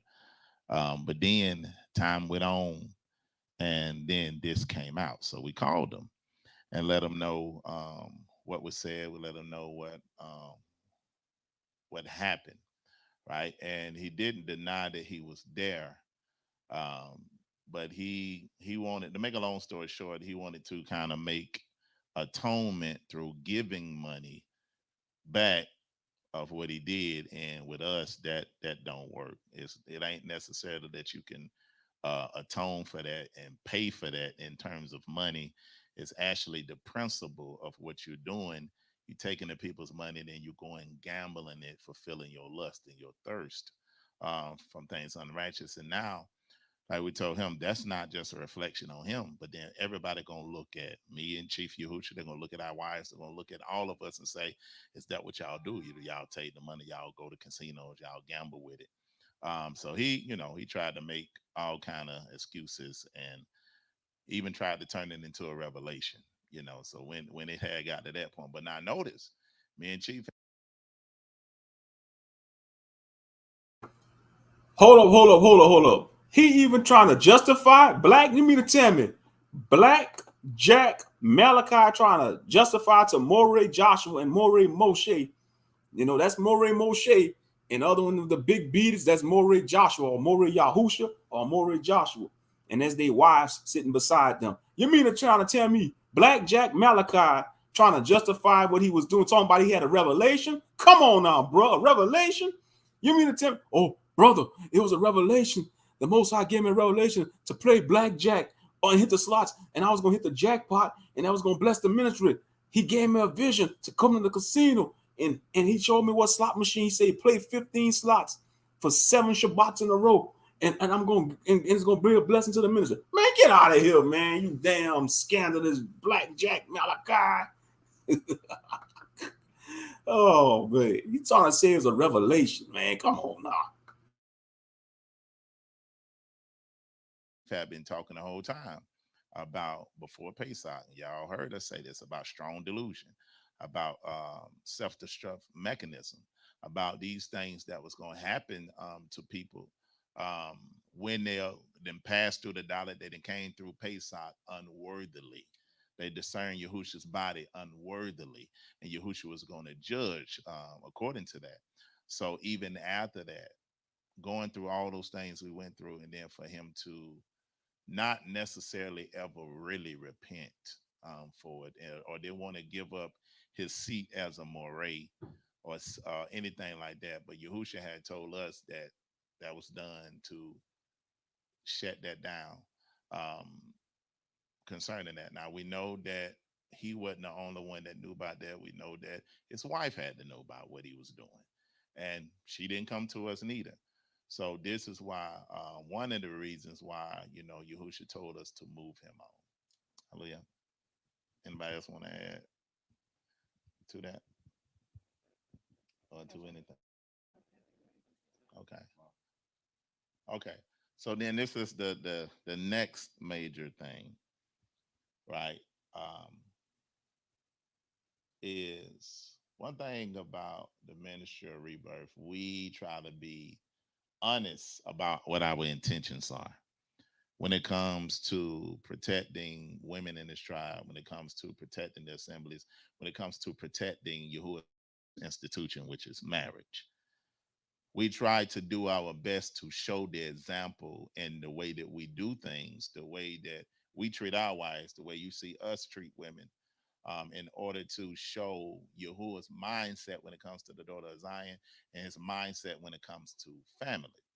Now, it's a lot of people, which all y'all know out there, that's going into the multiple wives marriage thing. And listen, we know that that's in the scripture, right? We know that some forefathers prayed that.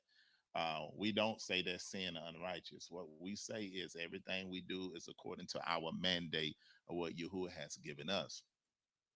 So we don't push that. We don't believe in that. We don't walk in that, right? We believe that we have been given. We don't walk in that, right? We don't push that. We don't believe in that. We don't walk in that, right? We believe that we have been given the mandate to build the original family structure, which is one man and one woman.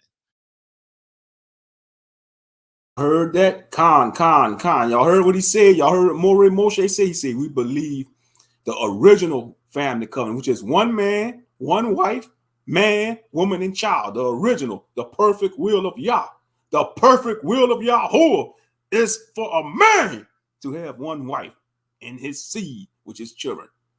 Nah, that was of man. That originated with the seed line of Cain, the multiple wives. How they trying to look past that, man, that it started with the seed line of Cain, the multiple wives. He probably was having the shots of Henry. You know it now, Maria. Big salute, K. Judah. Big salute. Big salute, brother.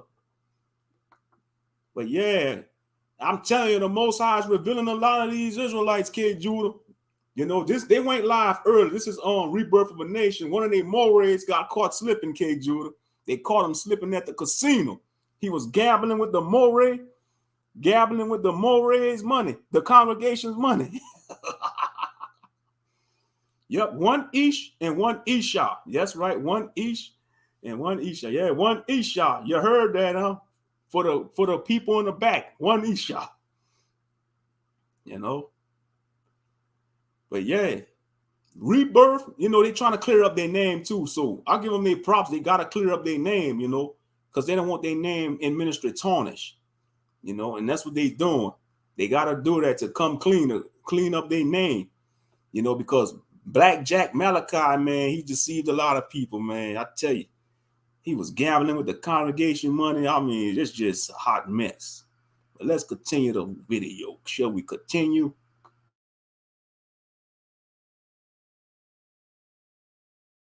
Right now, all the leaders knew this. Me and Chief sat down with them since 2017. Talk one-on-one with every leader about what we believe and what we understand about it and why we don't walk in it. And most of some of the leaders that's not with us before, behind our back, tried to practice that. That's not with us before, behind our back, tried to practice. Of some of the leaders that's not with us before, behind our back, tried to practice that. Every one of them tried to set that up. So one of them tried to set that up and walk in that. You understand what I'm saying? So this is why we look at things as a betrayal. We look at things as a stab in the back, because Y'all heard that? He said, Moray Moshe said they had other Morays try to practice that behind their back. Man, that's a betrayal indeed. That is betrayal. Come on now. You mean to tell me, I guess Morays that don't socialize with them no more try to practice that behind their back? Man, that is messed up. Straight up. Like I say, some of these Israelites, they ain't no better than these wicked Christians in these wicked Christian churches. But yet they want to attack the Sunday Christians. That's why over here at the cleanup crew, man, we get on the Christians and the Israelites. We get on everything. We call out wickedness. We're supposed to call out all forms of wickedness. Supposed to call it all out. Yeah, I heard that. Yeah, he said they tried. You had some Morays tried behind their back to practice their multiple wives. So they was plotting. They trying to overthrow the ministry. A coup de grace. That's what Malachi probably was trying to plot, a coup de grace. But no, the Most High exposed him. And I thought he was a legit brother too, Moray Malachi, because I see he do some of the lessons, he did some of the lessons with him on the Shabbat services, but in due time the Most High revealed people. Man, this is a dangerous game. Let's continue. that's what was happening. We found out later that Malachi was propositioning sisters in the assembly behind our back, even going so far as having a contract with a sister for a concubine, is having a contract with a sister for a concubine, is having a contract with a sister for a concubine, is having a contract with a sister for a concubine. Now,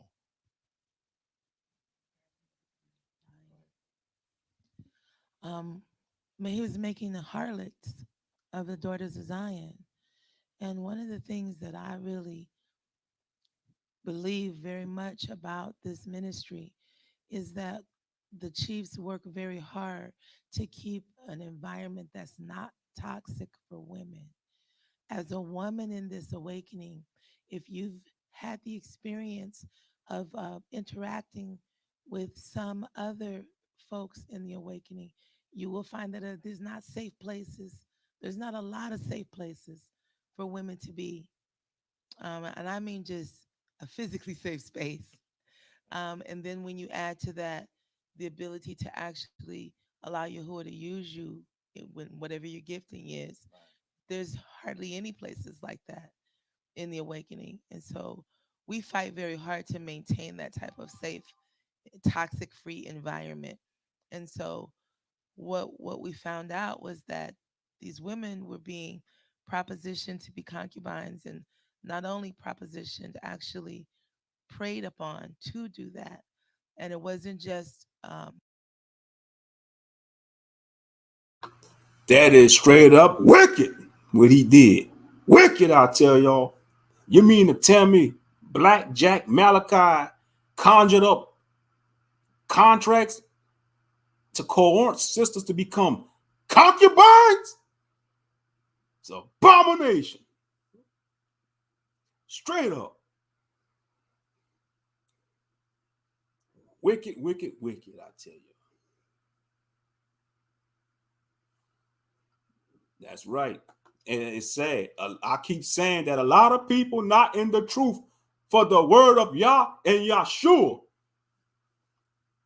They want to be a big muckety muck. They want to make a name for themselves. They doing it for clout, K. Judah. They doing it for clout, money, and women. It's no different from a worldly person. The only difference is they know scriptures. They bend and twist scriptures. They wear the garments, but they still got that worldly mindset.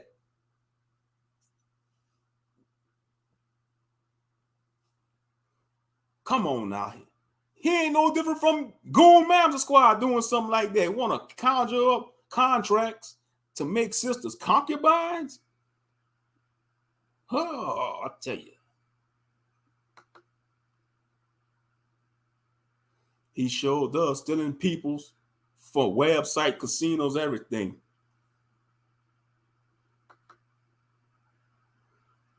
They got their priorities messed up. Look at them undercover lesbian wives wanting them to get other women. I don't blame Morey, Joshua, and Morey Moses for clearing up their name, Rebirth, because they fought hard to build this ministry. This ministry been around since 2017, probably longer, at least. Because I came across them. I want to say I came across them maybe in 2019, I think 2018, 2019. That's when I came across Rebirth. But yeah, they've been around for a minute. And fast forward to 2022. So Morey Malachi been with them since 2017. This could have been on his heart. This could have been on his laugh or mine. And it's just coming out. The Most High just revealing it.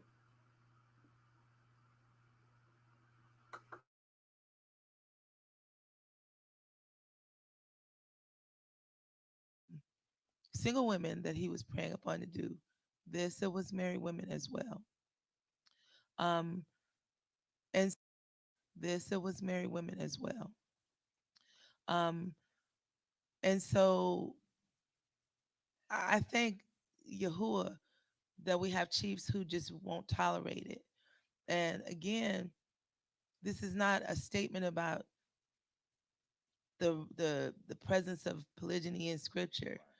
This is about the mandate that Yahuwah has given rebirth as the chiefs have received it and what he's told them to do and what they've been very clear in communicating to their leadership. And so to do this behind their backs and for me to do this to the women in this ministry is just it's not something that could be tolerated. We just take very seriously the value of the women and the value that Yahuwah places on his daughters and his desire for them to be righteously covered, not preyed upon, not taken advantage of. And so, unfortunately, this is what Malachi was doing. Yeah. What we seeing is like Ma and Chief just talking about not only take advantage of certain women um in the process, but also targeting people's wives, targeting them. Um, and we looking at this whole thing, we seeing that and we can't get into all the details of everything. There was a whole lot of people that was hurt, and there was a lot of things that was covered up. So of course, me and Chief can only judge the things that Yahuwah reveals, and then Yahuwah already spoke that he was going to reveal it all through Pesach. So we're seeing now all those things are manifesting. Everything that Chief said and prophesied, everything we done said about the self destruct mechanism, like you said earlier, all these things is coming to pass now. Um, there's a lot of people that's been hurt, a lot of people in Colombia, and now we're going through the start of Aruka. so those people can be healed. So if anything, people in the nation be in prayer for people in Colombia as they go through that healing process from the mistreatment that they suffered through that oppression. Um, and again, in the process, if we, of course, if me and Chief had it was revealed before now, we would have done this before now. We can only reveal things as Yahuwah revealed. Only handle things or judge them as they're seen.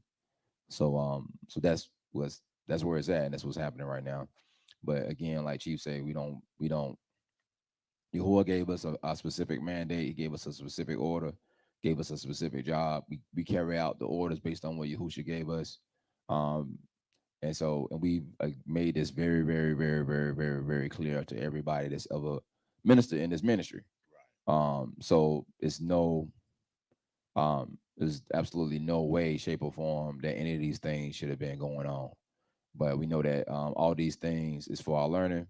Me and Chief talked about this not too long ago about how there's certain things that in this a walk that you're just not going to avoid, and because they have to happen because of Yahuwah, the way Yahuwah works, because Yahuwah works through testimonies. We overcome by testimony and by the blood of Yahushua.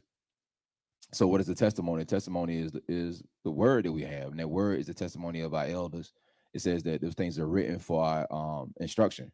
So we learn these stories of these peoples. So Yahuwah a lot of times would have something, allow for something to happen, so we can look back on that time, and it'll be a sign and a wonder for us that we might turn away from wickedness. We talked about Korah, how Yahuwah could have not allowed Korah to do. Yahuwah knew who Korah was before he was born. But Yahuwah suffered Korah to be able to go forth in what he was doing. Yahuwah could have revealed it to Moshe. This man is rebellion. He's leading a revolt or against my people, or to cause them to fall. He didn't do it because now Korah has become a proverb that we all look back on. We think about rebellion. So through that testimony, we might learn how to walk in righteousness.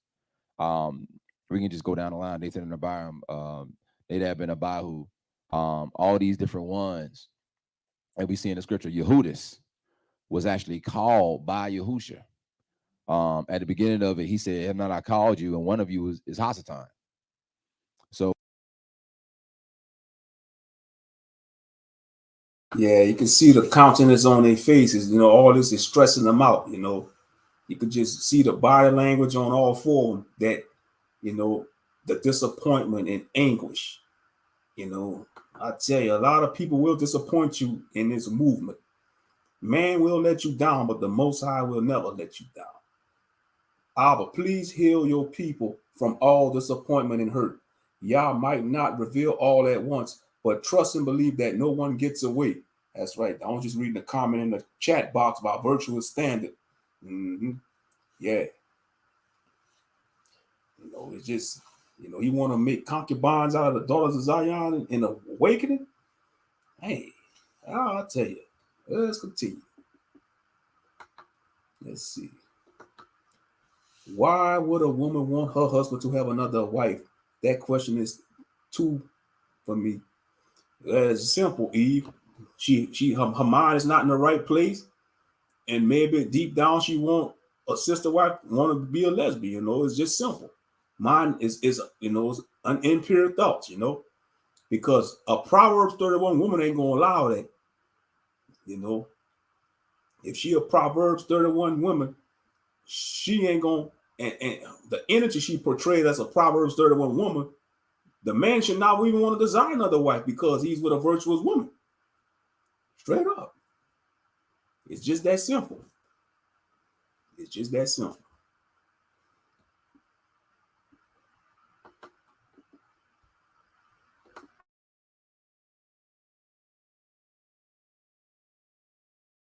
we see even in the midst of this and all that stuff was, he said, for what? That all things must be fulfilled what are written. So in this process, you can be completely rooted and in the right place. And then you're going to have processes when you have to deal with Korah, you have to deal with Yehudis, you have to deal with Nathan and Abiram, because it's through those testimonies that we look back on this stuff and we learn.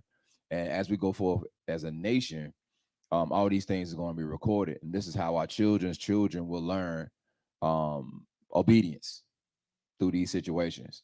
So it's that's just where we are right now. So everybody can take solace in knowing that there's nothing that's hid from Yahuwah.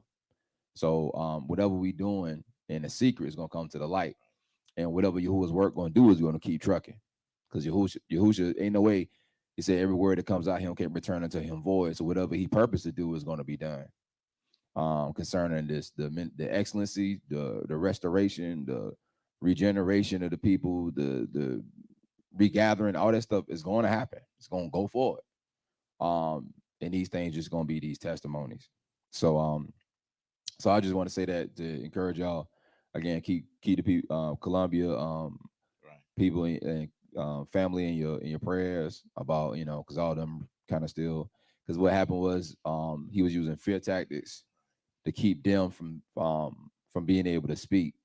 And since they've been able to speak, which we're not, going to expose everything they were saying, but since they've been able to speak, they've been able to start the process in Aruka and Augusta, under leadership of Chief Moshe. So, but so when you go through these things, you go through this healing process, and you just have to trust in Yahuwah and keep moving. So, I want to say that, and I'm gonna pass it back to y'all. You want to say something? Just wanted to go back to the fear tactics that were used. So all these tactics, for those of you who know, my background is working with victims of domestic violence. And so a lot of the tactics that he used are tactics that abusers use. One of those tactics was isolation.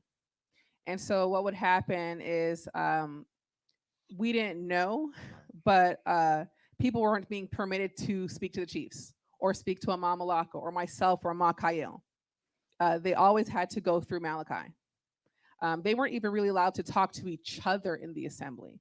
They weren't permitted to form, based off what they've been telling us, their testimony, they weren't permitted to really forge relationships with each other in the assembly. It had to be through testimony. They weren't permitted to really forge relationships with each other in the assembly. It had to be through him. And if they wanted to have a relationship with each other, as far as like just, creating a sisterhood or a brotherhood amongst themselves, he had to be a part of it. Huge red flag. All that this sister is discussing, they had to, if they want to form a bond, like a brotherhood or sisterhood, they had to go through Malachi, like a cult. He's trying to turn a cult. He's trying to turn rebirth into a cult. Malachi, man, he off the rockers. Exactly. Like a cult. Wow. So if they want to talk to each other behind the scenes, they have to go through Malachi. That's right. Snotbox Rock. Subscription camp. Wow. Man, he's getting exposed by the Most High. Blackjack Malachi. Blackjack Malachi.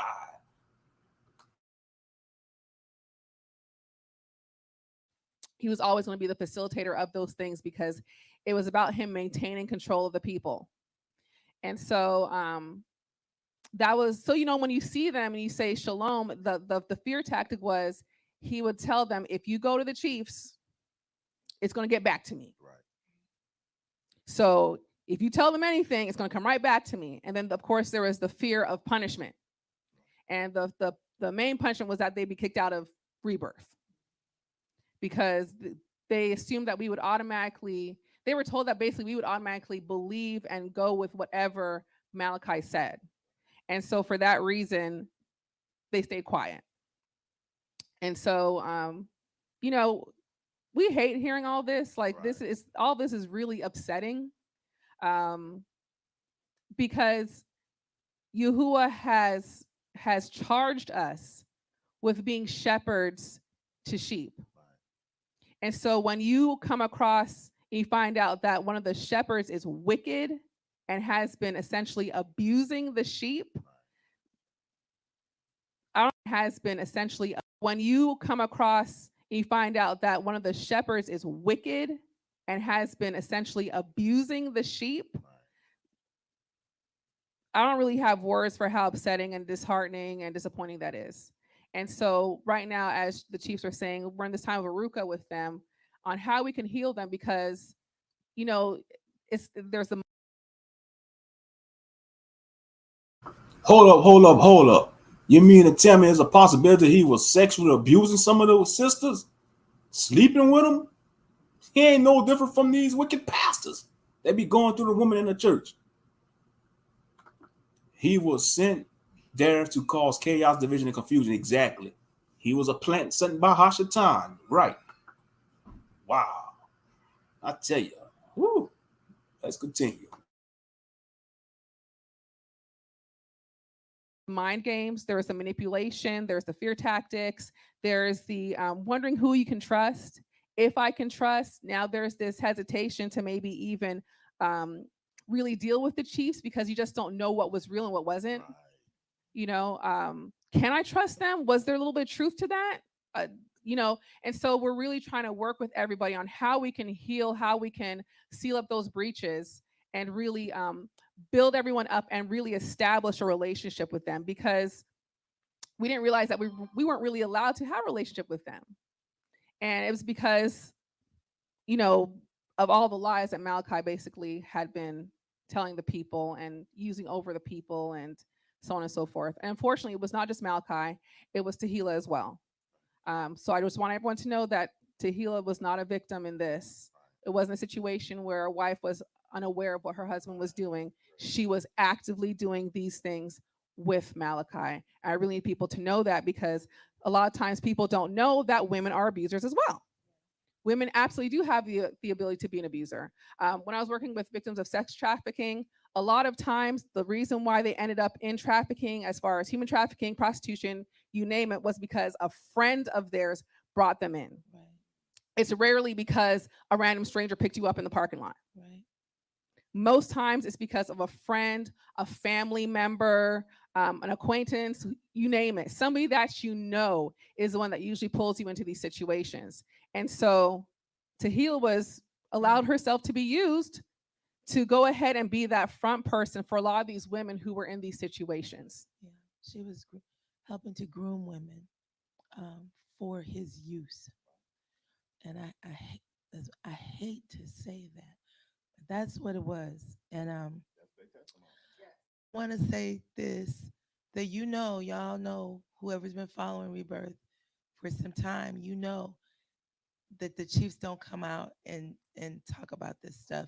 They don't get on no live and tell you nothing that happens. They endure a lot of low blows and shots being taken at them, and false words and lies being spoken about them, and they just endure it because they don't have time for this. They like to focus on the work. But this time is a little different because he's such a high profile person in the awakening, and the lies that we're finding out that he's been spreading about the ministry, about the intentions of the ministry, about the men in the ministry.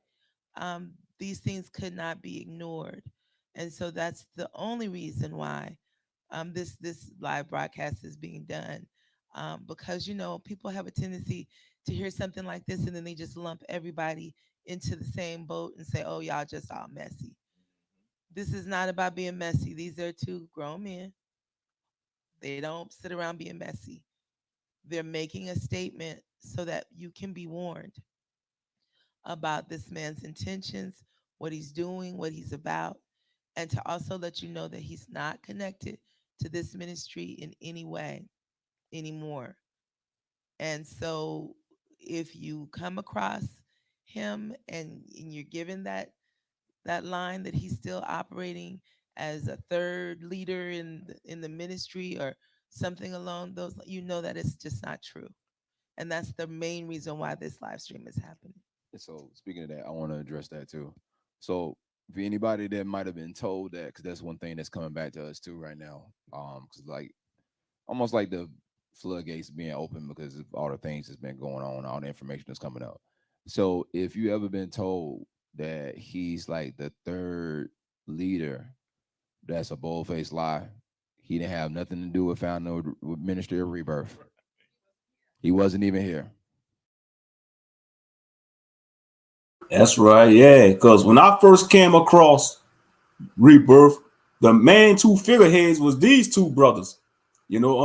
Chief Moses and Chief Joshua. Those two was the big figureheads who founded them two brothers. Not Malachi, so he ain't the third leader.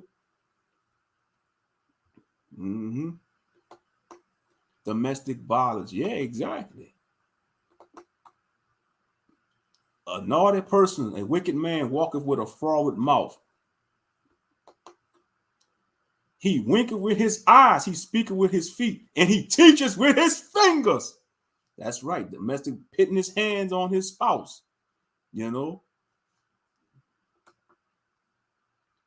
Forwardness is in his heart. He devises mischief continually. He soweth discord.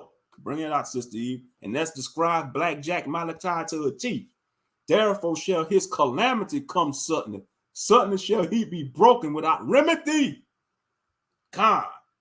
All these scriptures, that was Proverbs chapter 6, verses 12 through 15, family. And that describes Blackjack Malachi to a T. Let me read that again. I got to start over. A naughty person, a wicked man, walketh with a froward mouth. Verse 13. He winketh with his eyes. You best believe he was doing a lot of winking at the women. He speaketh with his feet. He teacheth with his fingers. Yeah, he probably was abusing his wife because they say his wife knew he was doing this and she didn't spoke up. He probably was beating his wife. Possibility. I'm not accusing, but it's a possibility he was. He teacheth with his fingers. Verse 14. Forwardness is in his heart. He devises mischief continually. He soweth discord. Therefore shall his calamity come suddenly. Suddenly shall he be broken without remedy. Yeah, Moray Josh. Yeah, it's Moray Josh and Moray Moses. I remember them two being the big figureheads of Rebirth. Them two brothers. Not no Malachi. No Blackjack Malachi. That's what I'm gonna call him for now. I'm calling him Blackjack Malachi now, Maria. That's his new name. Black. Yeah, she is guilty. And K. Judah always touch base on that. He say, look, you could die in another man's sin. So if you got a wicked spouse, say if he wicked and his wife don't speak up, she could die in his sins too. You could die in other people's sins. Man, that's scary. Yep, because K. Judah always touch base on that subject about dying in other people's sins. That's why she said his wife knew what was going on the whole time. She's not innocent. And no, she ain't innocent. If the Most High was to rock Blackjack Malachi's snot box, he could end up rocking her snot box too for being wicked. I'm just being 100. Woo, that was close. I almost hit the wrong button. You almost hit end broadcast. I would have been pissed off. I'd have kicked I would have slapped my own self. Almost hit the end broadcast button. I would have been mad. I'd have slapped myself silly too. All you heard was pow, pow, pow. Oh yeah, I almost hit the wrong button. I'd have slapped myself silly too. Like, damn it, Moshe, you hit the wrong button.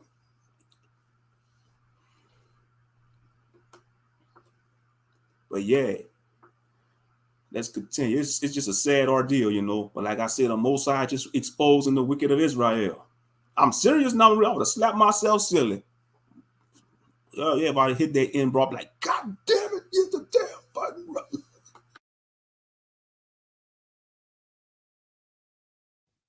Right? He was an attendee. Like he was not a founding leader of this ministry. There's only 2 founding members of this ministry. Y'all looking at them right now. Well, the third one is Yahusha. So that's it. That's the 3 right there. He the top one. We just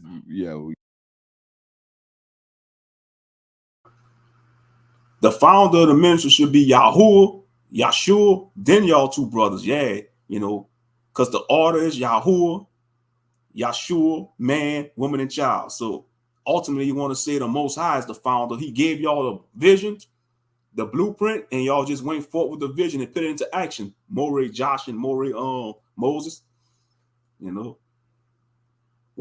Your silence is your guilt. Dang, that is true. Silence is your guilt. Yeah. Oh yeah, I almost hit that in broadcast, but I was like, I had to catch myself. Like, oh yeah, I would have been mad. I'd have to start a whole nother live stream over again. I was like, son of a gun. We just out here. Shout out to Makael. Shalom, Ma. Yeah, right. So this is what we're saying. So we want to make that clear, because that is something that's been coming out, that's been told to multiple people. And it's also been told that some kind of way he had like the inside track about what goes on. It was none of that. None of that stuff was actually real. So we just want to give you that, clarity on that, because that's definitely something that's been said a couple times. Also, I want to say that there are no men in this ministry that leadership is aware of that are practicing polygyny or having a concubine. No more ream in this ministry that we are aware of is, and if the chiefs become aware of it, they're done, because that's just not the vision that Yahuwah has given them for the ministry. Neither chiefs is practicing polygyny. Neither chiefs has concubine. They do not subscribe to it. They are not doing that. And so if you hear that lie, it is a lie. And listen, if that was going on, best believe who would not be here. I would not be here. Including myself. I too would not be here if that's not the life that we live. So, because that's another thing that's been put out there, is that we're quietly practicing polygyny or whatever it is. Let me tell y'all something. I feel like most of y'all know me. You know me. I feel like you know me pretty well, right? Ain't no way. No. For what? The reason why it's not practiced, specifically Rebirth has taken that stance not to practice any of that, is because it's not expedient. It's not. Our people are too broken. Talk your talk, sister. Talk your talk. Hey, she going in. She gonna go in. Watch. She about to go in on this subject. She about to go in. Now watch. She about to go in on this. Just watch. Talk your stuff, sister. Talk your stuff. She about to go in. Watch.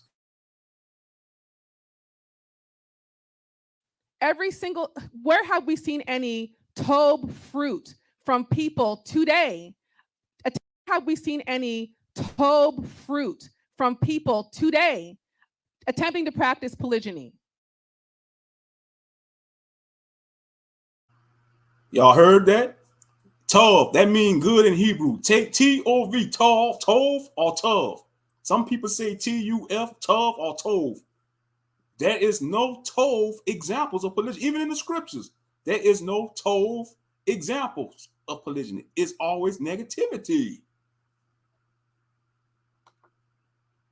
Malachi chapter 2, verse 1. Woe unto them that devise iniquity and work evil upon their beds.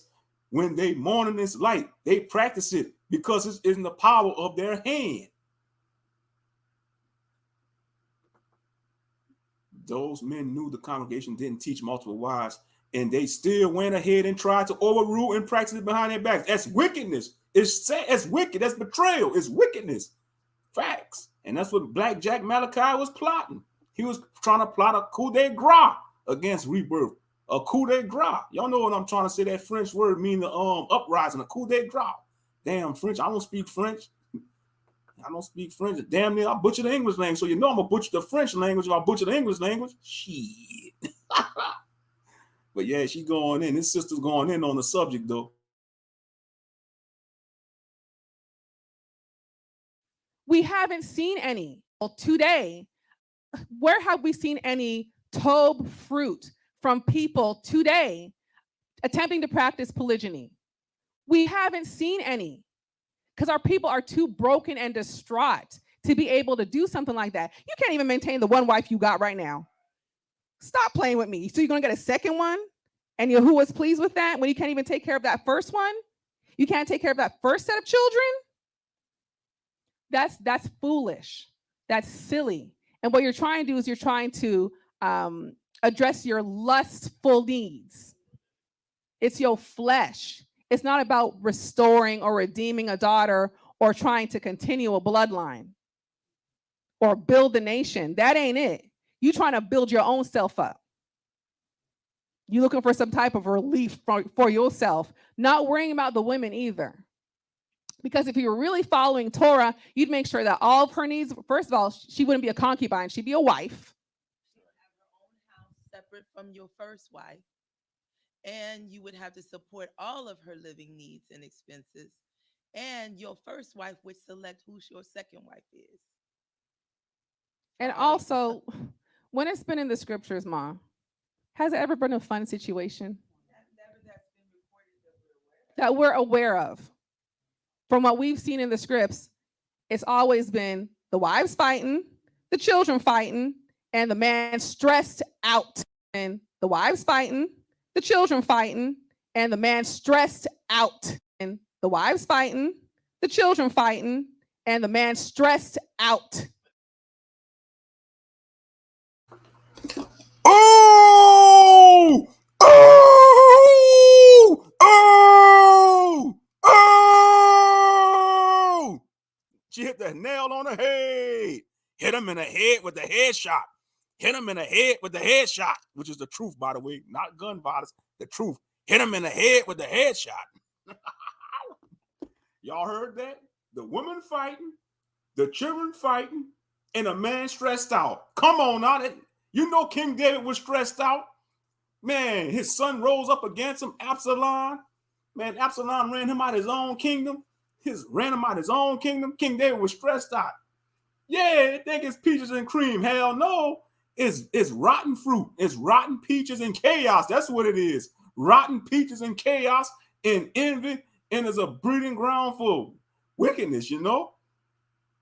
A ball of confusion, a crap storm. It's a crap storm. Yeah, but this sister was going in. She telling the solid truth. The women gonna be fighting. The children gonna be fighting. Because you know they're gonna have that natural sibling rivalry. You have that with your first set of children. If you have one wife and you got 3 children, they're gonna have that sibling rivalry. So you can imagine that with another set of children. Come on now. You can't get around it. You can't get around it. Be like Denzel Washington on Training Day when he was telling you can't do it. You can't do it, Jake. You can't do it. You can't do it, Ock. So we need to have that mentality towards these buffoons that want to play. Hey, Ock, you can't do it. It's a chaos. You want multiple wives? You can't do it. You can't do it. You can't. Yeah, they might think I'm crazy, but I don't care. I'm crazy for righteousness. Yeah, I'm crazy. I'm crazy for righteousness. You know, living in a wicked world, seeing all these buffoonery makes you crazy. You're crazy for righteousness. You yearn for righteousness. Shit. But yeah, she was telling the truth though. Let's continue.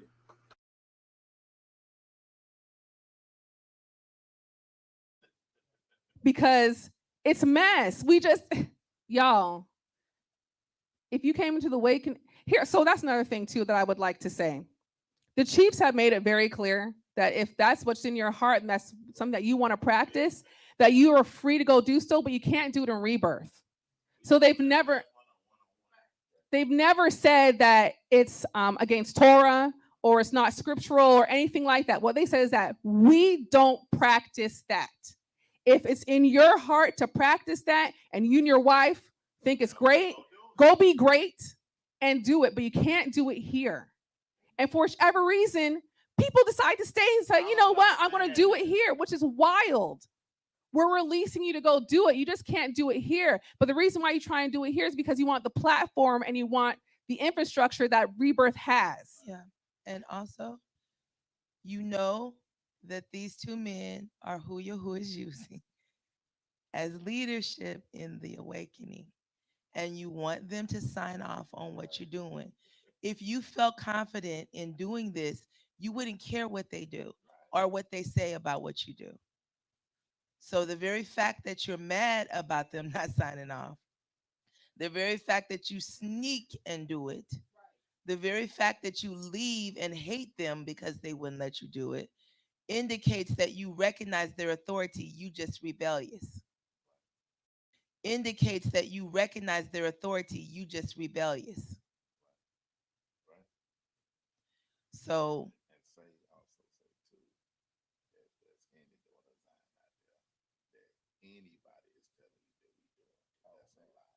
yes, if there's any daughter of Zion that is out there that you have been told that rebirth is having concubines or multiple wives, that is a lie. If anybody has been seeking to draw you in, telling you that that's what we do and that it's okay and that you'll be safe with them doing that, it's a lie. If you got a friend of a friend of a friend that you know that's happening to, tell them that is a lie.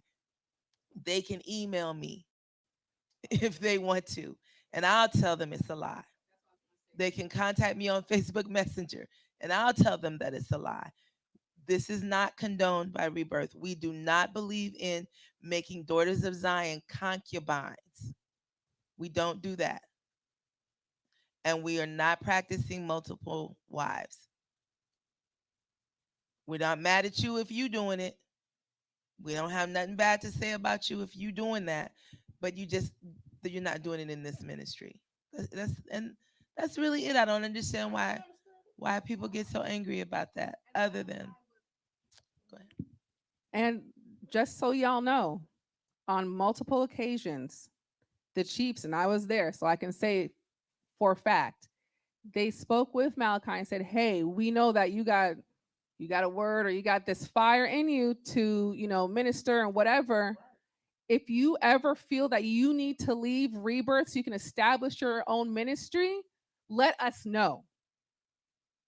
If there's, and that's, I know that's been said to all of the Morim, yeah, in Rebirth. The offer has been made on several occasions. If there's something you don't agree with, and you ain't trying to do this no more, or you feel like the standard is too high, or you feel like it's off, or whatever the case is, they have been given the opportunity to leave and to establish their own ministry outside of Rebirth. Specifically, Malachi said, "No, no, no. I'm Rebirth. This is where it is. This is where it is." Meanwhile, you doing wickedness, y'all. Yahuwah don't play. He's not playing. Whether or not you're in a physical tribe or you at home, Yahuwah sees you. He sees it, and he's only gonna let. This is what he do. He gonna sit there and he gonna make you think that you so great and that he don't see you and you just doing the most. And at the right opportunity, at the height of your foolishness, Yahuwah gonna slice you in front of everybody and he gonna expose you. Con. He gonna expose you, slice you, in most ultimate cases, cancel your subscription. But cancel your subscription. Turn your TV off, blow out your candle, like the scripture say. Blow out your candle. The candle of wicked should be blown away.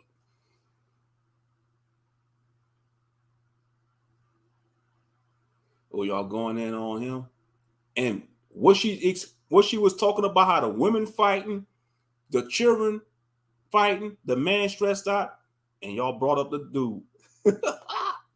Yeah, that fits the scenario right there. That fits the scenario. That Judah the shooter dude has his wives believing it's a law, and if a woman doesn't want this, she's automatic, jealous, and wicked. That's gaslighting, and it don't have to take a rocket science to figure that out. I have no letters of learning under my name. I'm just an average Israelite brother. But even I could say that's gaslighting. What he doing? Manipulation, form of manipulation, gaslighting. Yeah. It's that simple. But yeah, that's just wild. Though. Blackjack Malachi.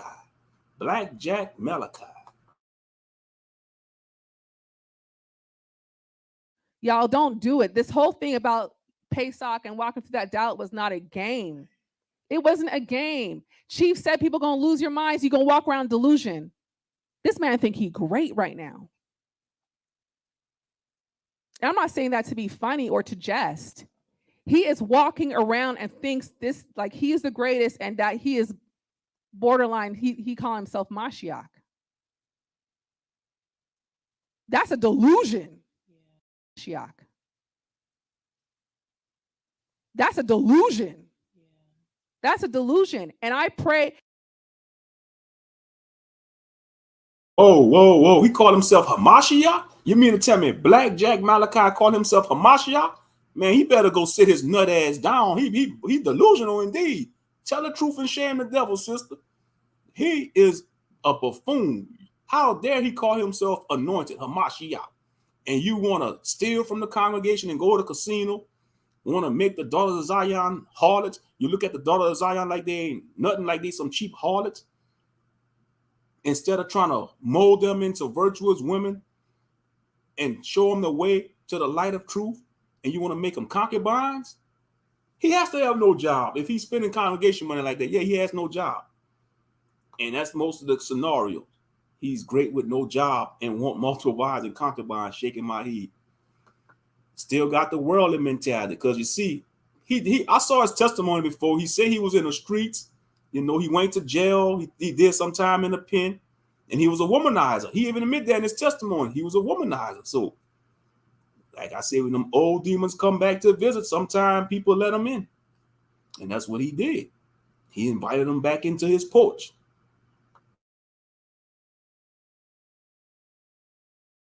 When I started seeing all these delusions just pop up after Pesach, my daily prayer has been that Yahuwah would not give me over to a strong delusion, and that I would constantly be in a state of obedience and repentance, where I can receive words from Yahuwah and say, yes, Yahuwah, it's me, and I repent. Because when you can't do that, and that was what Malachi could not do, by the way, y'all, he could not repent.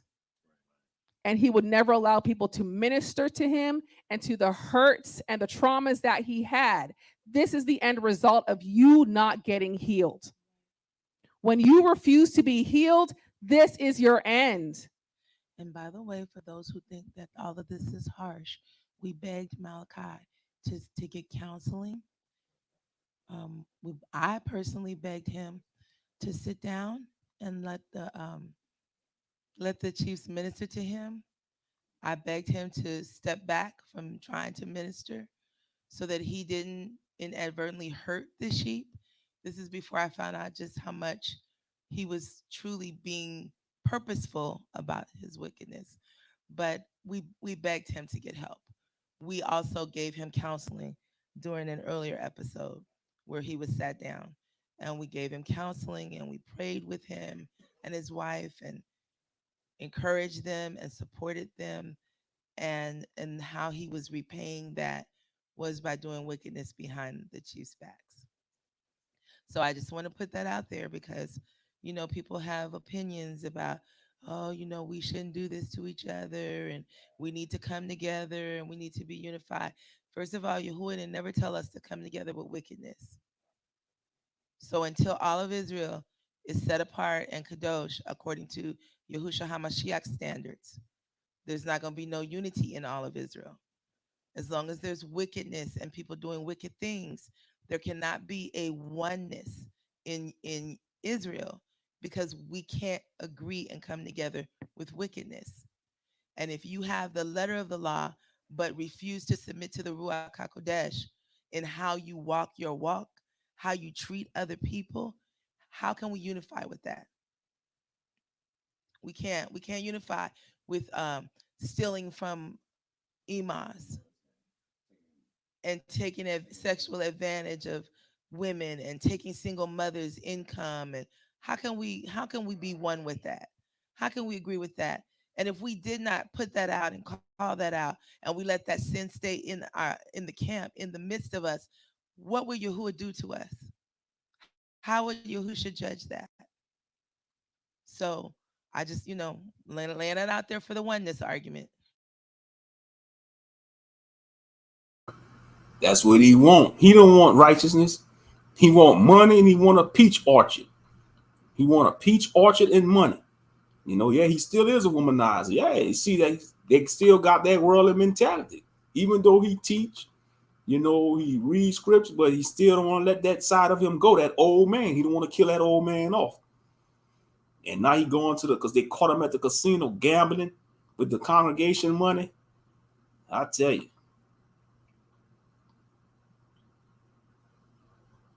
Yeah, somebody in the chat said, let me see something right quick. Yeah, Selah said, I don't know who saw my email at Anderson, but I seen in a dream of Malachi falling looking homeless. So maybe that could be a vision of his judgment. You know, somebody put that in the comment section in the chat box. Yep. He's teaching people to be just like him, making them a twofold child of hell.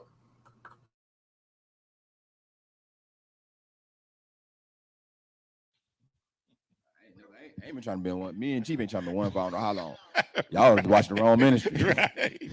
If Yahusha couldn't do it in his day, so much that he had to go out and get first 70 and then that left and get 12 men to put his imprint on. That wasn't worried about all of Israel. I'ma follow what my father do. You know what I'm saying? He that got an ear, he that does the will of my father is my brother and sister. Not all of Israel. You know, because some of Israel ain't really Israel. You see what I'm saying? But let me say this too, because I know people get real stupid and other leaders get real stupid that they'll listen at this and then go try to do a video to prove polygyny that ain't got nothing to do with this video. Right. You understand what I'm saying? This ain't got nothing to do with what we talking about. So mind your business with that aspect of it. But this is where we at. Oh, go ahead. Important. Kayil said in the chat, everyone, please heal. Let Yahusha heal you through Aruka and deliverance. This can happen to everyone, and this can happen to anyone. Address the pride in your own lives, please. And that's it right there. Just like what Amayada said, anyone could be deceived, anyone could be deluded. So, we humbly submit to you that we daily examine ourselves daily to see if we be in the faith. So this is not an indictment that we're so righteous and someone else is so beneath us. This is a statement of we're striving to walk before Yahuwah uprightly. And we ask that those who are part of this ministry do the same. That's the standard that Yahuwah has given the chiefs. And so we submit to that standard. But thank you, Amakayo, for sharing that because it's true. We need to heal. We need to focus on our own obedience. Hallelujah. Praise Yahushua for my wife. Hallelujah. It's my baby that I'll be home in a little bit. Hallelujah. But all this is what was spoken is serious and what need to be done. We pray that those that are in rebirth stand down now. Don't go and throw no fuel on no fire. Get all over Facebook. Get involved with no Facebook wars, no social media wars. We doing this video and then we going on. We going to stand focused on what we normally do.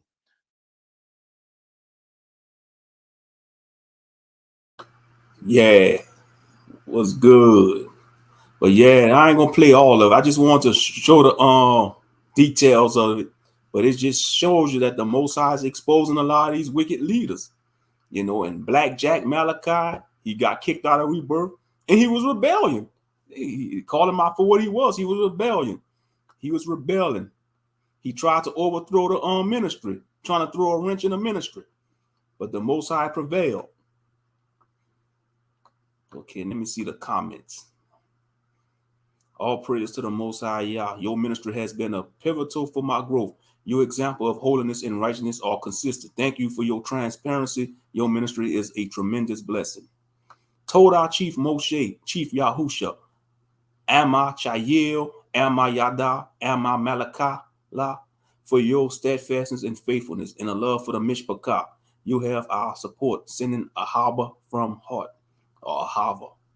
Thank you for this. I am in tears right now. One of the persons who was really hurt are relatives of mine. Wow. That was by Robin Humphreys.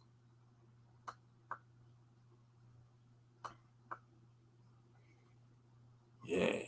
I'm truly inspired and overjoyed that you all call out the wickedness that can fall amongst you and don't allow these types of behaviors to continue to fester your years and years. Hallelujah. Yeah.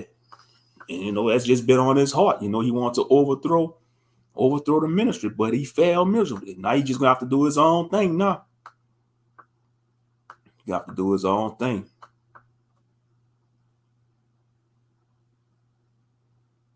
Mm-hmm. And a lot of people going live. I see. Let's see, man. A lot of people. Daddy Matthews live, cursing pastor. I've been a while since I watched one of him.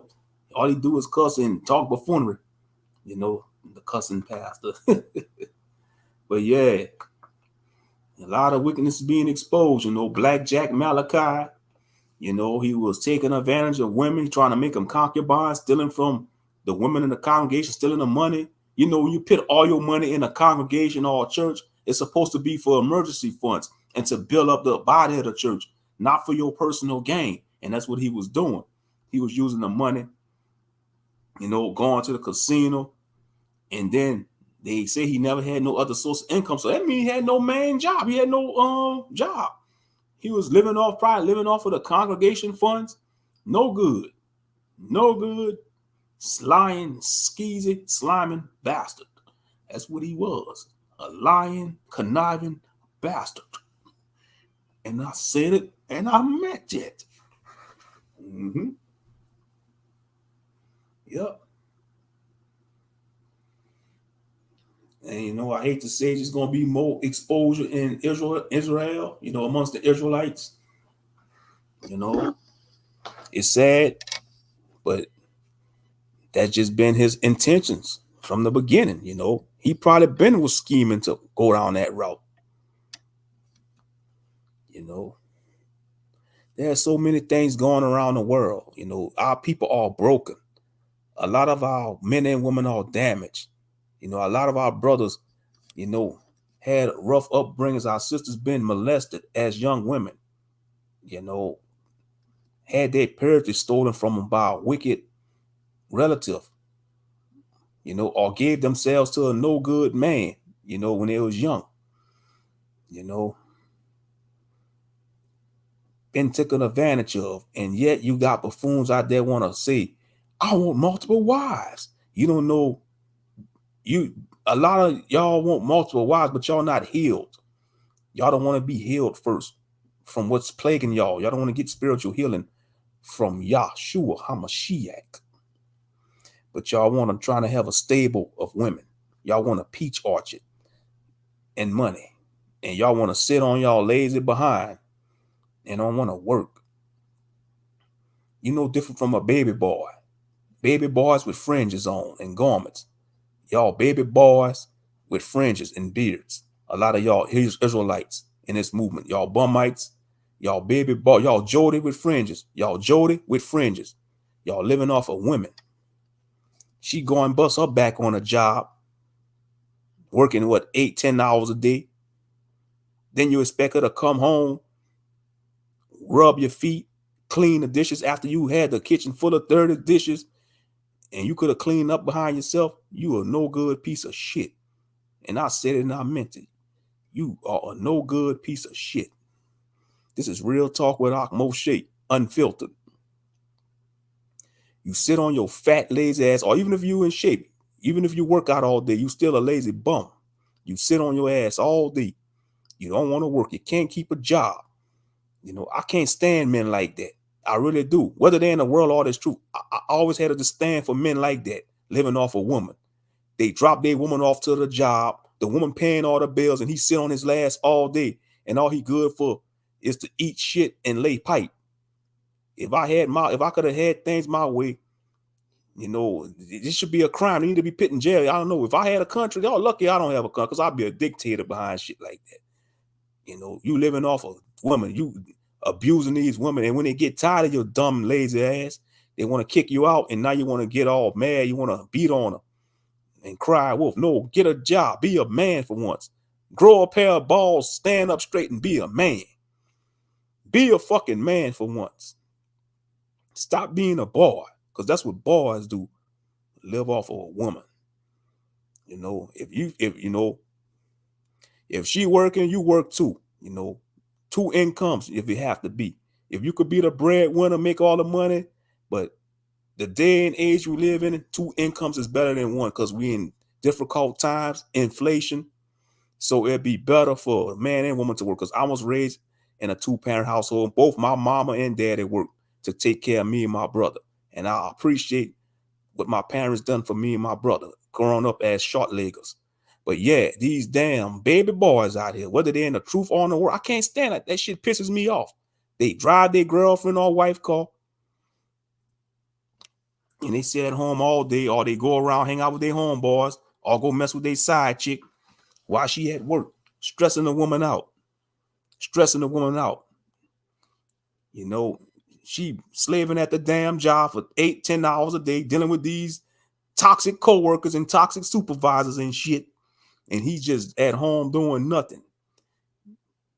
Bad example of manhood. And there's a lot of men, it ain't just black men doing this, white men do this shit too. All men do this shit in this society. You got baby boys of all races. And you want to be respected as a man? No, you're not a fucking man, you're a boy.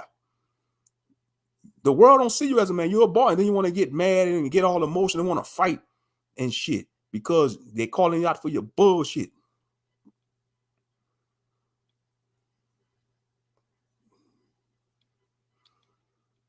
Grow the fuck up. Baby boys out there, grow the motherfucking up. Living off a woman. You got the woman slaving at the job, and then you expect her to come cook, clean, and give you head, rub your feet, give you head, and cook you a 5-course meal after it's coming off of work. Grow the fuck up and live in reality for once. God damn it. Let me see the comments. I remember one sister who was part of ISUPK say she had a story to tell. She worked, cared for the children, cleaned, did hair, washed the kids, side hustle, going to school, all that while he was on his ass or ours. See what I mean? See what I mean? Most of these brothers in ISUPK, they the size of walruses. I told y'all they need to take them lions off their garments and put some walruses and hippos on there. Animals that represent fatness. Put some hogs on there, some hippos, some walruses. Take them lions off their Hebrew garments. Put some, I call them the walruses of Judah, not the lions of Judah, the walruses of Judah. The walruses of Judah.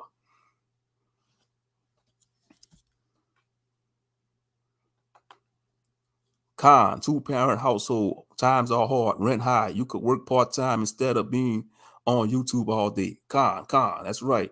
Yup, two-parent household. Inflation, these wicked buffoons in government want to raise the prices of everything.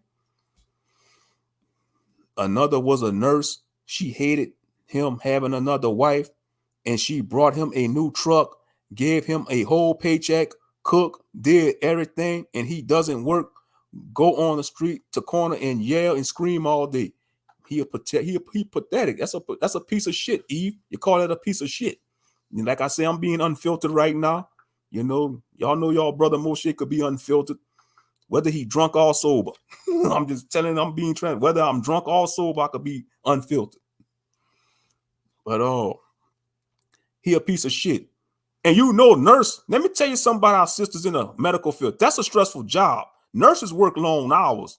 Some nurses be working, 14-hour shifts. Registered nurses, they be working long hours. They work a lot of hours, these nurses. And you mean to tell me she brought him a new truck, gave him the whole paycheck, cooked, did everything, and he doesn't work? That's pathetic. He a sorry excuse for a human being. He a sorry excuse for a human being. And that goes for any man. Don't matter if you're Israelite or Gentile, Ishmaelite. I don't give a damn what his nationality. That's a sorry excuse for a human being. Now, that said, I'm not buying you no damn truck. The whole paycheck.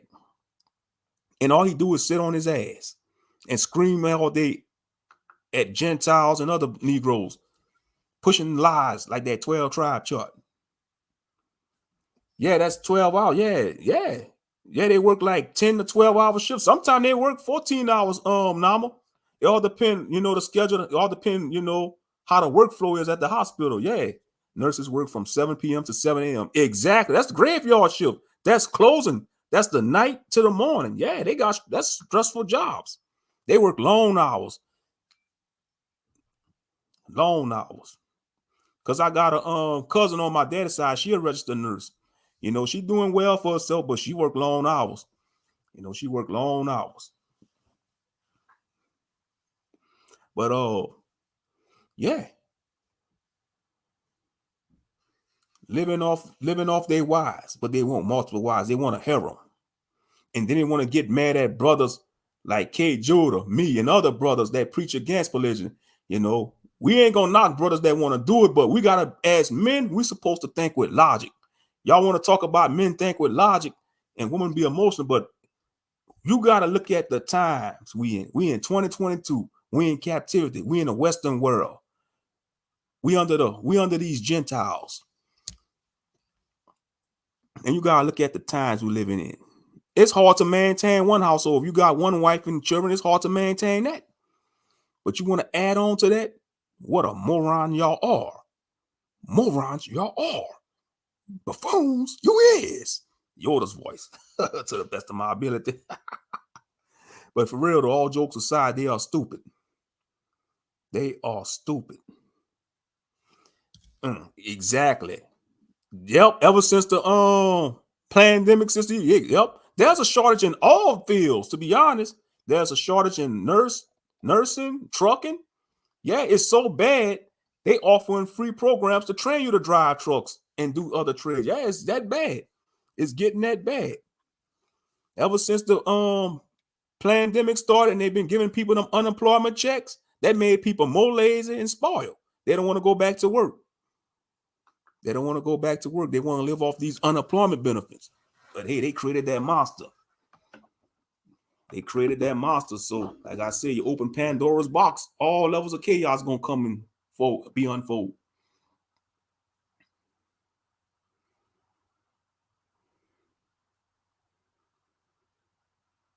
But yeah, they are a joke though. And I understand some of these camp members, they probably got felons and all that, but that don't mean nothing. They could get away on that. They could still find work. Some of them could be convicted felons, dead time in a pen or jail. They could still go to work. There's a lot of ex-cons, all convicted felons, turn their lives around. Wow. Yeah, that's just to show you that this society is crumbling. It is. Teachers, truckers, firefighters, nurses, etc. Shoo, that's a lot. That's major avenues that the society need. But they never did pay teachers though much. They don't pay teachers enough. Teachers the most people don't want to deal with them badass children in the public food system. Yeah.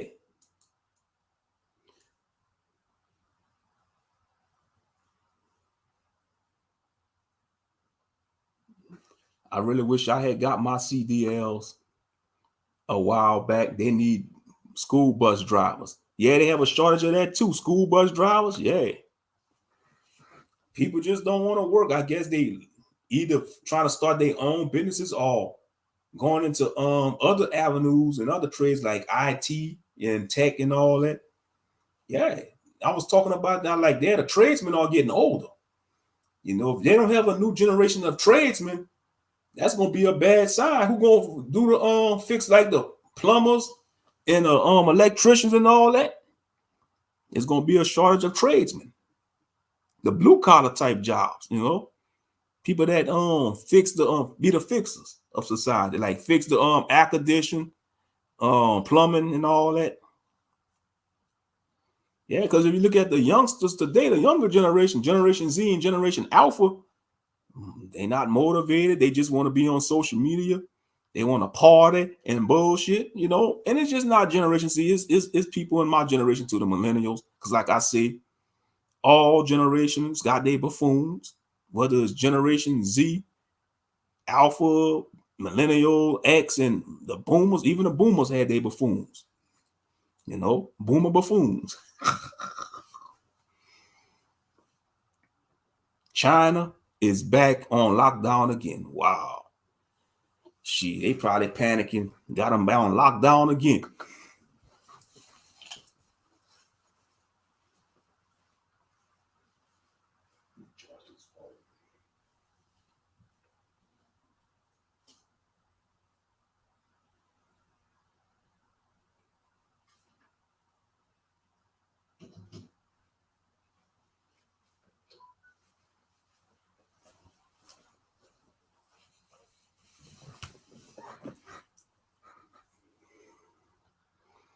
Hey, they back on lockdown again, eh? So if they back on lockdown, that's a sign it's coming back to the States probably. Y'all, man, we don't know what 2023 gonna bring, but how things getting, could possibly we be on another lockdown. Because you know, if we have another lockdown, them heathens gonna lose their marbles. They already was losing their marbles with the first lockdown. So if we have another lockdown, they're gonna even go more crazy. Straight up.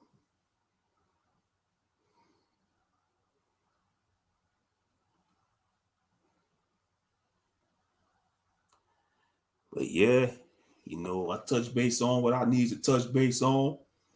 But yeah, Black Jack Malachi. You wrong, Black Jack Malachi. I don't know what he gonna do. He might just do his own ministry. Yeah, but we just gonna have to just see how it plays out. Darkness, you think? Oh yeah, 2023 days of darkness. Nah, I don't think it's gonna be pitch black darkness. It's just gonna be, they might try to create a new boogeyman though. Because right now the boogeyman is the monkeypox. That's the new boogeyman. 2023, they're gonna have a new boogeyman. You know, it's like ever since this started with the pandemic, you know, the C-19 was the boogeyman. 2021, the boogeyman was the so-called snake bite. Now the monkeypox is the boogeyman of 2022. So 2023, they're gonna have a new boogeyman. They're gonna create a new boogeyman. We don't know what it is though, but they're gonna have a new boogeyman. So far, 2022 was the year of distractions and the mass shootings. You had a lot of mass shootings in the year 2022. A lot of rappers got their snot boxes rocked. You know, recently PnB got his snot box rocked. You know, unfortunately. That's why I say that should be the last thing on your mind as a young black man, to be a rapper. That should be the last thing on your mind.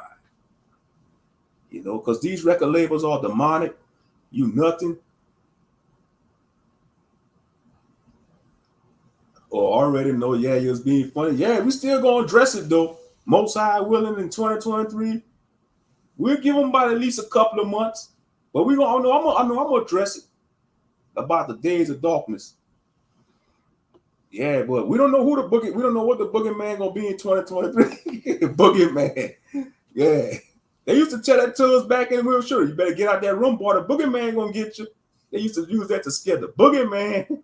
Be like, who's the boogeyman? A monster that, I'll be like, I think of a boogeyman. I think of a monster dressed in a disco outfit, playing some disco music with a radio, have an afro, dressed like a disco dancer. A monster, a disco mother, boogeyman. Yeah, my uncle used to say, boy, you better get out that room. The boogeyman gonna get you. Like one time we was at my grandmother's house. I used to be in the backyard at night in my grandmother's house. And one of my uncles like, you better get out that yard at night. They ain't gonna get you. What's going on? He gonna cut your tongue out. I'm like, what the hell? He used to scare us and stuff, trying to make us be good. Yeah, the dark winter. Yes. Yeah, you might have a dark winter. But I just hope Sleepy Joe, he don't get another turn. That's my main concern. I just hope he don't get another turn, Sleepy Joe, because he gets an F. If we got to give him a report card, he gets an F. He gets an F minus for his presidential skills. He get an F minus.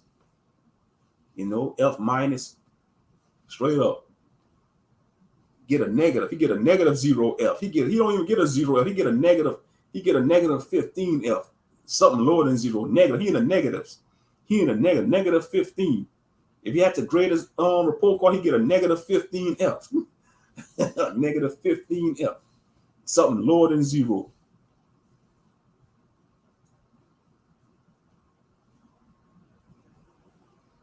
But yeah, they're gonna create another boogeyman in 2023, though. We just don't know what it is. Right now, the current boogeyman is the monkeypox. That's the current boogeyman. You know, maybe they could blow out the grid next year. Like I say, I'm not predicting anything. I'm just assuming, you know, they could probably destroy a power grid. But it's bad on the West Coast, though, with the droughts. It's really drying up on the West Coast. They need water. They got a water crisis. They have a water crisis. A lot of rivers drying up, lakes drying up. You know, because I was watching a video on Sister Deborah on redirecting. They was talking about Arizona, how Phoenix could be possibly become uninhabitable. Uninhabitable. Y'all know what I'm trying to say. Damn English language. The whole state of Arizona could probably become uninhabitable because it's a desert. It's nothing but desert. That's all Arizona is. It's a desert. You know, parts of New Mexico, parts of Nevada. That's all desert areas. That's all desert. And I tell California, New York, that's two states you don't want to be in right now. Get out of them states. California and New York, that's the two main states you should want to get the hell out of. They didn't make them reasons. They didn't make them moves for a reason, like Escape from LA and Escape from New York. Them moves was true. You know, they didn't make them moves for no reason. Escape from LA and Escape from New York. And fast forward to 2022, man, the cost of living is astronomically high. So get out of California. A lot of people might, and that's why rent going up like in Vegas, Arizona, and neighboring states. That's why rent and the cost of living going up, because a lot of people moving from California, and that's increasing the cost of living.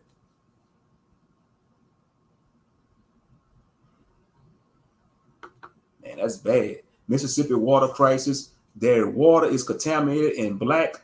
Can't bathe or drink it. Wow. That's toxic. That's toxic. Yup, rolling blackouts now.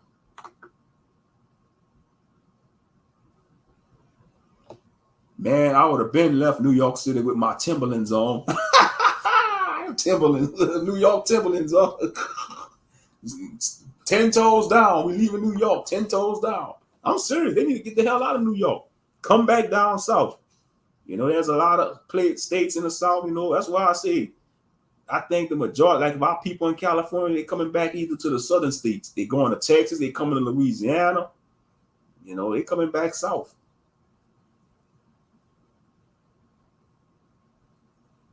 Because California is a wasteland. You know, there's homeless cities everywhere, and it's sad because of the cost of living. You got people, and it's got the working homeless. Because when you think of homeless people, you think they don't got a job. A lot of homeless people got jobs. Some of them have good jobs, but they just can't find a place because of the cost of living. Real talk. They got good jobs, some of these homeless people in California and New York, but the cost of living is so damn high, ridiculously, they can't even afford a studio. That's a damn shame, a studio apartment. They want you to pay an arm and a leg for a damn studio. But it's supposed to be a great country, though. It's supposed to be the home of the brave, the land of the free, the land of opportunity. But you got the people that have been living here for all their lives, and they can't find a decent place to stay because of the cost of the living. But you inviting these immigrants, giving them all the government benefits, giving them housing and benefits. These damn immigrants that can't speak not one word of English, but you want to cater to them, but you don't want to take care of your own American citizens that's struggling on these streets, homeless. You got a lot of homeless families out there, you know, and it's sad. But it's supposed to be a first world country. Give me a break. This country is becoming a third world country. Day by day, year by year, second by second. It's becoming a third world country.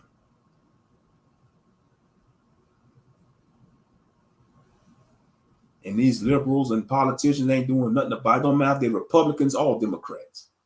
They ain't doing nothing about it. They just want the money. Greedy.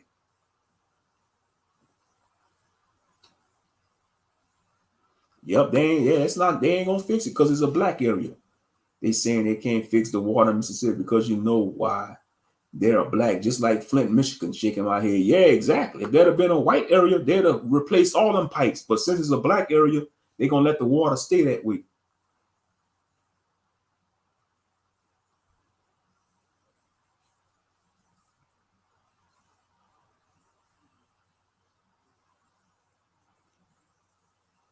And all that's going to do is cause the bodies of water to go up, with the droughts and stuff. Just like on the West Coast, if they can't do nothing about that's why I say if Hoover Dam get destroyed, that's gonna be a major blow in America. If Hoover Dam was to get destroyed,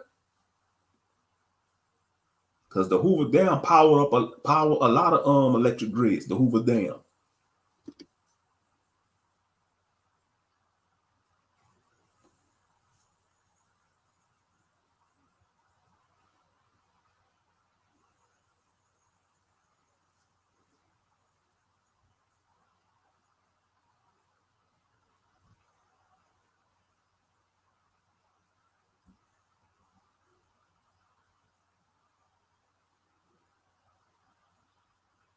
Yeah, but yeah, we about to be at 3 hours. I'm gonna go ahead and wrap this up. Go ahead and get me something to eat. It's about 8:37 p.m. It's still the night's still young.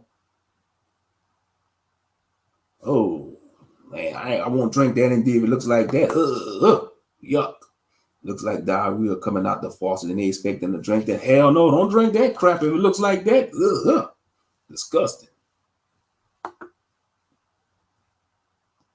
That's toxic water. It's full of toxic chemicals. Black water that look like sludge, so it look like black diarrhea, like sludge coming out the faucet. Oh no, don't drink that. That's toxic. And they expect people to drink and bathe in that? Heck no. They know they could fix that water, man. Get some new pipes, build new pipes, purify the water sources, but they refuse to do it though.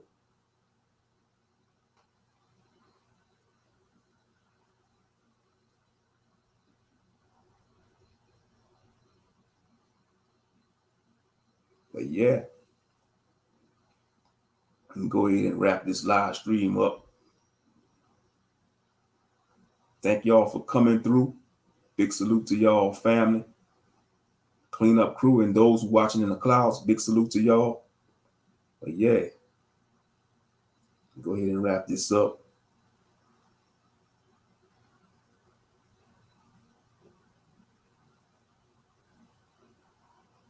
Y'all enjoy the rest of y'all night. Y'all have a blessed night. Enjoy the rest of y'all night. I'm trying to debate if I should go out and get me something to eat.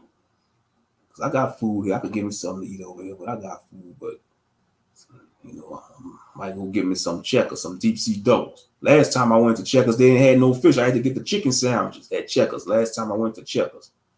They said, I said, I want the 2 for $6 deep sea doubles, man. It was like, we don't have no fish. I was like, y'all the fish? Yeah. So I said, give me the chicken then. Give me the chicken, double chicken.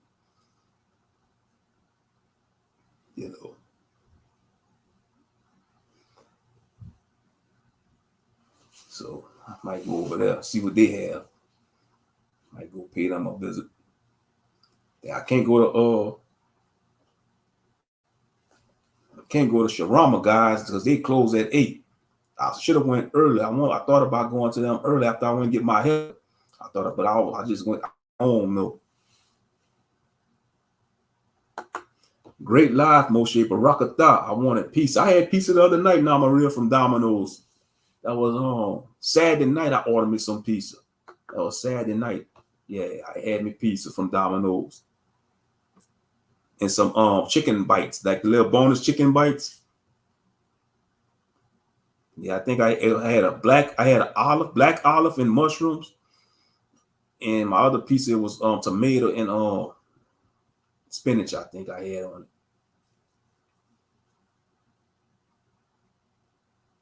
No, tomatoes and mushrooms. It was tomatoes and mushroom and olives and onions. Because I get vegetable pizza, Too bad they don't have like beef and turkey pepper on it at these pizza places. Most of the meat toppings be swine. The only they just got hamburger, which is beef.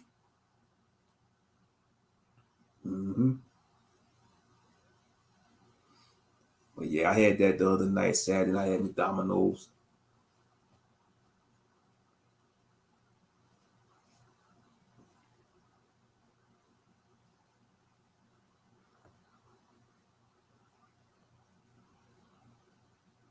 But all right, family.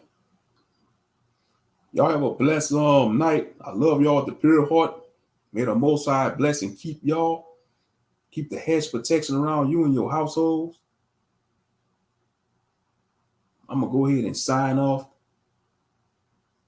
Like I say, I took me a few days off, so I ain't like I have to worry about going to work till later on this week. You know, I took a few days off. Let me tell you how no good them dogs is. When I really was supposed to have 7 days off, but they denied the weekend. They denied the weekend, which this past weekend, so they let me be off for Monday through Friday. But they wrong for that though, talking about no coverage. But that's all. That's okay though. That's okay. I did what I did, you know. But I know one thing. I'm going to Most High willing. I'm going to Comic-Con.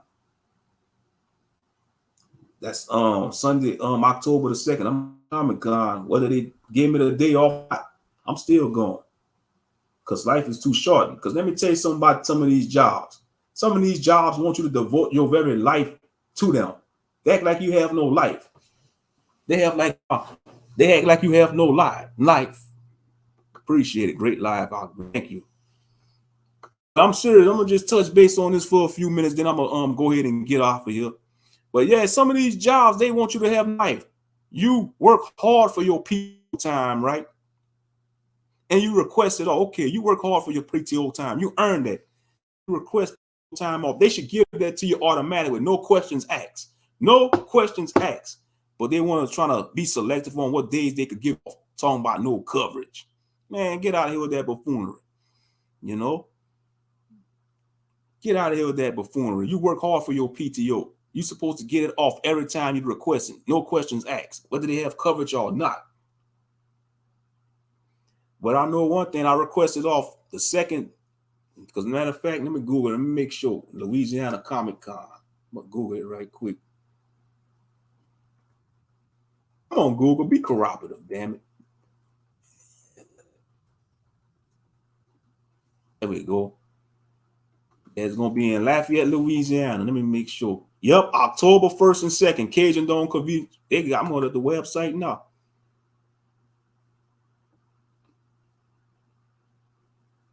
Yep, Louisiana Comic-Con, Cajun Dome Convention Center, 444 Cajun Dome Boulevard, Lafayette, Louisiana. Okay, so October the 2nd, 11 in the morning to 5 p.m. Okay.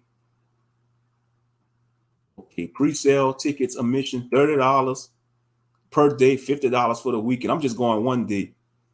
So it's going to be $30. That ain't bad for the ticket. $30, that's not bad. I'm going to go that Sunday. Most High willing. Most High willing. Whether they give me that day off or not, I'm still going. If they don't give me the day off, I'm gonna just call off. To hell with them. Shit, real talk. To hell with them. Life too short, man. Because I think I've been to like at least 2 or 3 of them. At least 2 or 3 of them since they had. But ever since the pandemic started, I didn't think they had none. I think they didn't had none in 2020. Or they probably did, but I didn't go. But most I went, I'm gonna try to go to this one though in 2022. And then they're gonna have another one too next year in 2023. It's gonna be like in the March. I'm gonna go to that one too. They're supposed to have one in March. Because I think they have them 2 times a year. I noticed they have like one in the fall and one in around the March, like around spring. But I'm gonna try to go to this one though on the 2nd of October.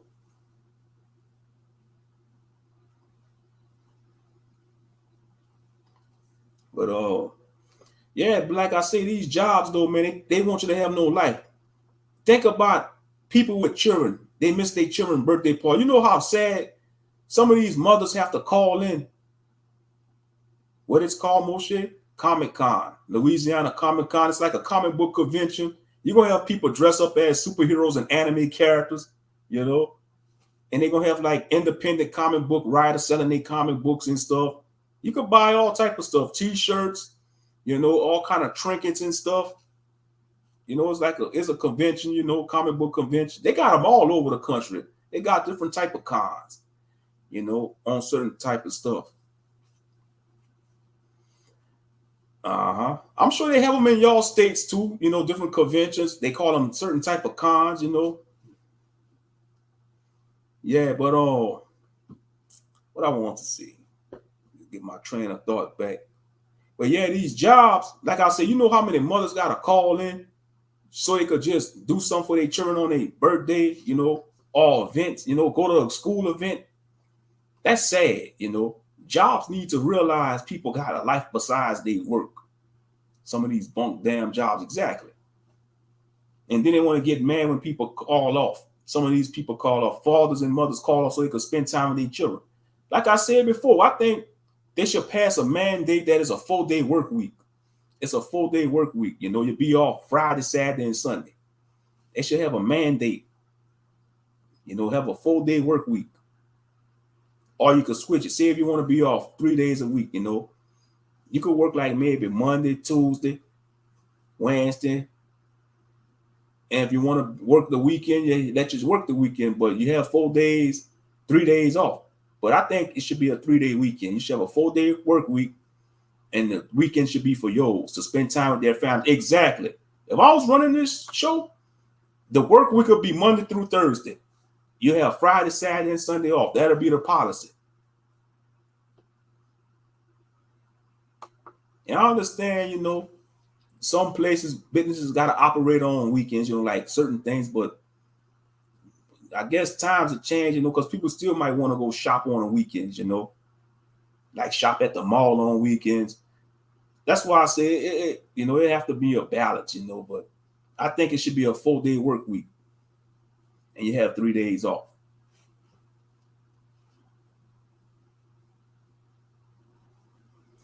But yeah, I'm going though. I don't care. I'm going. You know, I'm going. Most High willing, October the 2nd. That's a few weeks away too. That's going. It seems far fetched, but that's going to come before you know it. It's going to be October the 1st, October the 2nd. You know.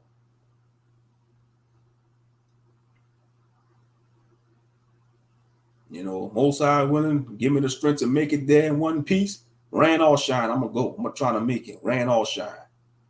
So what I'm gonna do is that Saturday night, I'm gonna iron my clothes, you know, because it's gonna start at 11 in the morning. It's gonna take me an hour to get to Lafayette. That's an hour drive from where I stay.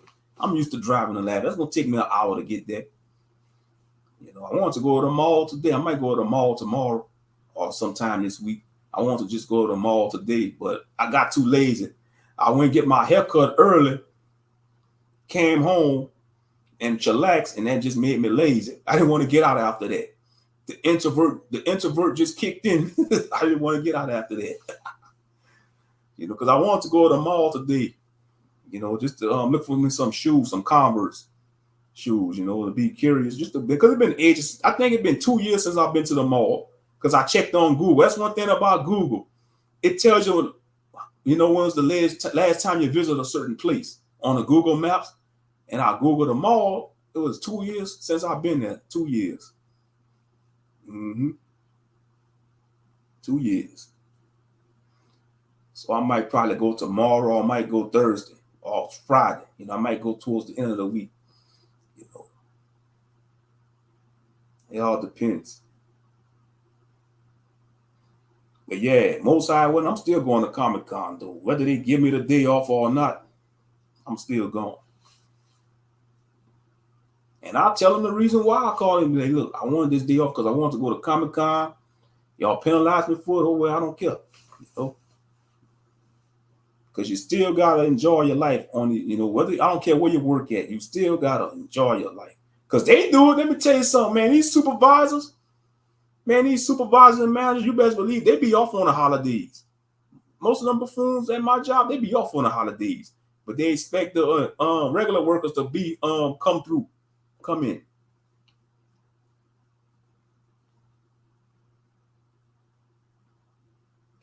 But that's my little rant about that. But like I said, don't let these jobs dictate your, if you got PTO time, use it. Utilize it. I don't care if your job have them PTO benefits, utilize it. You know, sometimes you gotta call in to rest your mental health, you know. I know I do that sometimes. When I call off sometimes, I do it because I want to rest my mind, you know, rest my body, and have time to myself.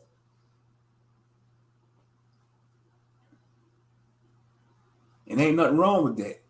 Ain't nothing wrong with that. You know, as long as you got the PTO benefits, use it, utilize it. You work hard for it. Straight up.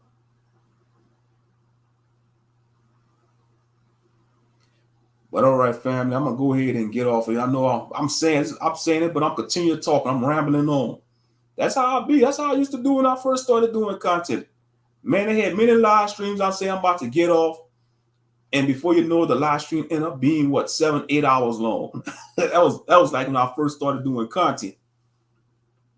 Yep. Like back in 2019, I started doing content. Yeah, but the other night I did that stream, man. I was sipping. I fell asleep on live. I put it on private though. You know, I put it on private. Man, I left my store on the panel. I think I fell asleep. I went to bed and the live stream stuff was still matter of fact, yeah, you know, it was 8 hours long. I went to bed. I went in my room and fell asleep. And I didn't realize I forgot to end the broadcast.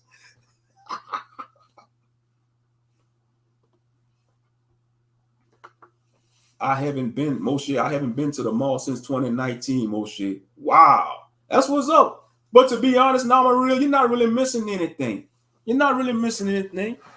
And the way how the world is getting, just make you, I ain't gonna lie, I gotta force myself to go play certain places. Because how society is and dealing with all them people, and it brings your anxiety levels up. You know, it brings your anxiety levels up. You know, and then you got a lot of people go to the mall, they just want to show off and stuff. And you know, just be edgy and a-holes, you know. Got all the hipsters up in there, you know, thinking they the cool kids and shit. Yeah.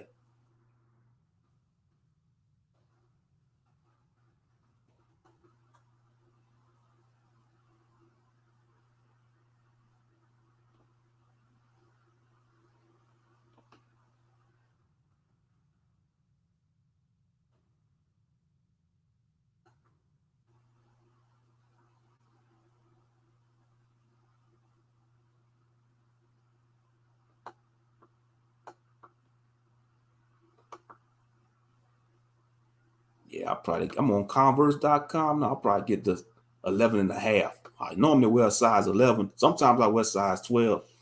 Yeah, Chuck Taylor All-Star Classic, all white. Yeah, I need some all white shoes. Yeah, I should. I might as well just order off of the website then, you know. It all depends though. But yeah, you never been in the mall since 2019? Yeah, it's been 2 years for me. But I might go tomorrow just to go, you know, just to see how I change, you know, just to see how I change, you know, just to get out the house.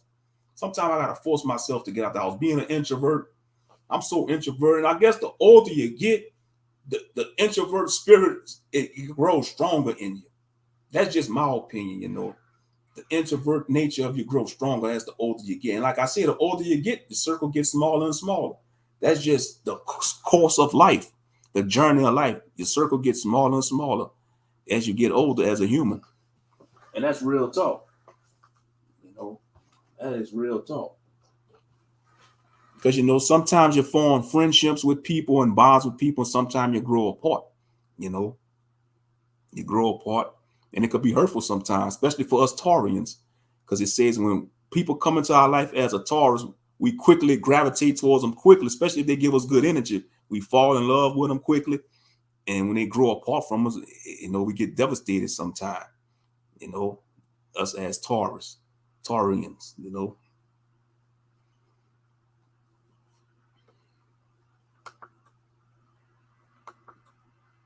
Only for a season. Yep. Say like Brother Monster, temporary. He call them temporaries. Shout out to Brother Monster Moshe. He call them temporaries. You know. But yeah, I don't care what my job say. I'm still going to Comic-Con though. And I advise y'all to do the same thing. If y'all got some plan, say if y'all working, y'all got a special event plan, or y'all want to go somewhere and you request a day off and they don't give it to you, especially if you paid tickets. Say if you're going to a concert and you requested that weekend off or that Saturday off, and you're going to a concert, that's going to be in the evening, and they don't want to give it to you, man, still go call in, call off, because you paid for the tickets already. Shalom, Amina Coleman. Shalom, beloved sister. Shalom. Big salute, Mike C. I pray all is well with the Coleman family. Big salute to y'all. Pray all is well with y'all. But yeah, I was supposed to be cutting this short, but I'm still rocking. No, I'm still on live. Like I say, yeah, if these jobs trying to dictate, I'm telling you, you pay for tickets for something. Say if you going to an event or you got some special plans and you take off and they still do not, man, you better go to them events, because these jobs trying to dictate people's life.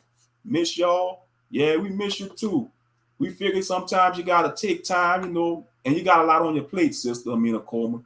You have a lot on your plate, so we got to keep you up in prayer, Yeah, sometimes you got to take, break off sometimes, to get that peace of mind. Facts. But yeah, these jobs, they want to try to dictate your life. They want you to give your devotion and life to them. You got to have your me time sometime, brothers and sisters, because these jobs going to always be there. You're just a number. Like my dad, they always tell me, say, son, you just a number. You just a number on this job. You're not even a good number. It don't matter where you work at. You just a number. That is true. Because you could easily be replaced. God forbid you get in an accident. God forbid, man, you'll be replaced. But I know one thing. Yes, you could be replaced, but you ain't gonna be replaced. They ain't gonna walk your path. What I mean, they ain't gonna walk your path. They're not gonna put in their best foot effort. They're not gonna build that. I want to see. Let me rephrase this to the best of my ability. They're not gonna walk in your shoes, meaning they're not gonna be a good worker like you. Especially if you know you're a good worker. If you're a good worker, you bust your tail on these people's jobs, and they know. Let me tell y'all something. These supervisors and managers know who good workers is. Yeah, they recognize the good workers, but they crap on them. They take advantage of them. They let the lazy workers get away with nothing. They let the lazy workers get away with being lazy, But if it's the good workers, that's the one who they want to stay on the most. The good workers that bust their asses. But the lazy workers, man, they let them talk on the job, let them do all kind of bushfoonery. But they know who work and who don't. These jobs, they sure do. They sure do. But yeah, I think I'm gonna get me some checkers. I want some deep sea doughs, man. I eat checkers too damn much, man. Yeah. I could go to Chick-fil-A, give me some waffle fries, but I think they close at 10 o'clock. It's about to be 9 o'clock. But checkers stay open till like 1 in the morning, 12 o'clock. Man, I'm gonna go to checkers. They be like, I want 2 deep sea doughs. Y'all the family, like, y'all the fish again. Nah, I ain't gonna do that. Because they might, yeah, that's one thing. You don't want to piss off no fast food workers. They'll contaminate your food and stuff. Oh no, I don't want to go to Burger King, man. That's old ghetto ass Burger King right there, man. That's the worst Burger King in town. Every time I go to that damn Burger King right there where I live, by the bridge, the Burger King by the bridge. Every time I go to that damn Burger King, I gotta wait for my food for them to come bring it out. That's not it's a damn lazy ghetto ass Burger King.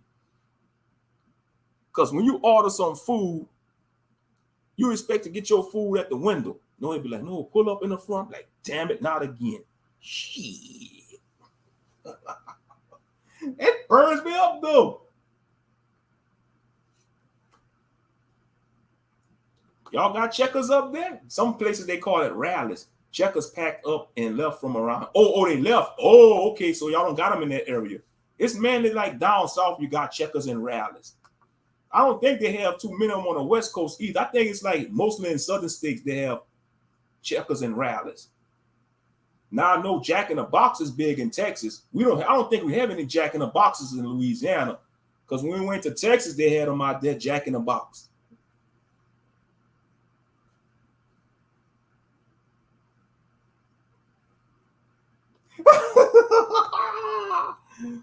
Yeah, y'all, he said by the bridge like we know where it's at.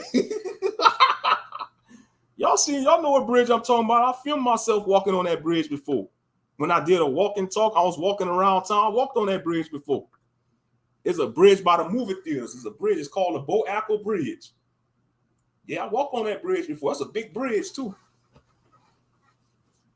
Yeah, I walked on a bridge before.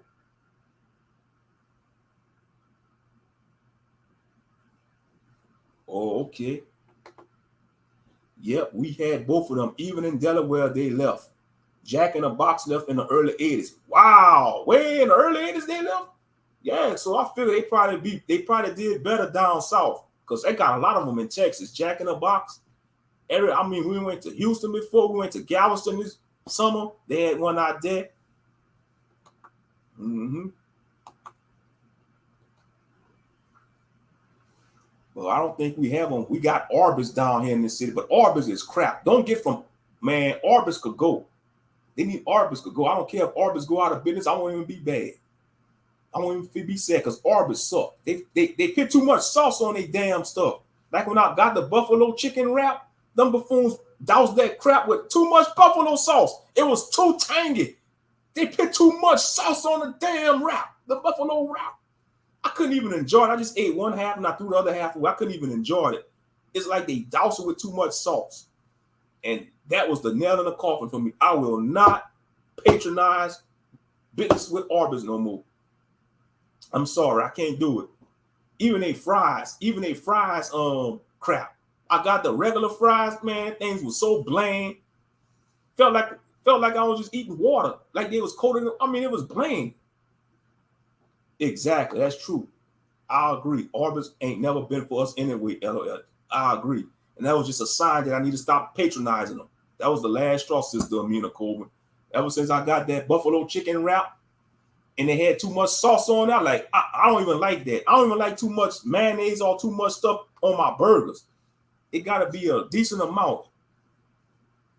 I don't like sloppy burgers, man, or nasty burgers. They call it a nasty burger.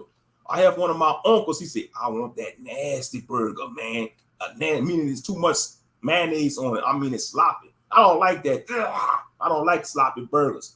Got it. Just like I don't even eat sloppy joes. I don't eat sloppy joes. I don't want all that stuff all over my beard and my face. Ah, damn." Shalom, brother Obadiah Israel. Shalom, brother. But I'm serious though. I don't like sloppy burgers. I like mayonnaise on my chicken burgers or tartar sauce on my fish sandwich. But too much, when you put too much on, I mean like douse it, and it's just too much. It's so much on it that it's like you can't even taste the patty because I mean, I don't like that, and that's what Arby's do. Arby's, they put too much top sauce and stuff on their food. I'm not dealing with Arby's no more, and I advise y'all to do the same. Don't fool with Arby's, man. They suck. Arby's sucks. They suck. Real talk, and that's real talk. Don't deal with them. I mean, I'm surprised they brought it back to this city where I live in. They need to go, though. You know, that's a damn shame. The politicians of this city don't want this city to grow. You know, Breward growing, Youngsville growing, because that's what they want. You see, them rich white folks around here, that's what they going. They moving to Youngsville and Broussard. And like the good old boys clubs and shit, you know. Like Lafayette, Louisiana, Lafayette always was growing. Ever since I was a little short legger.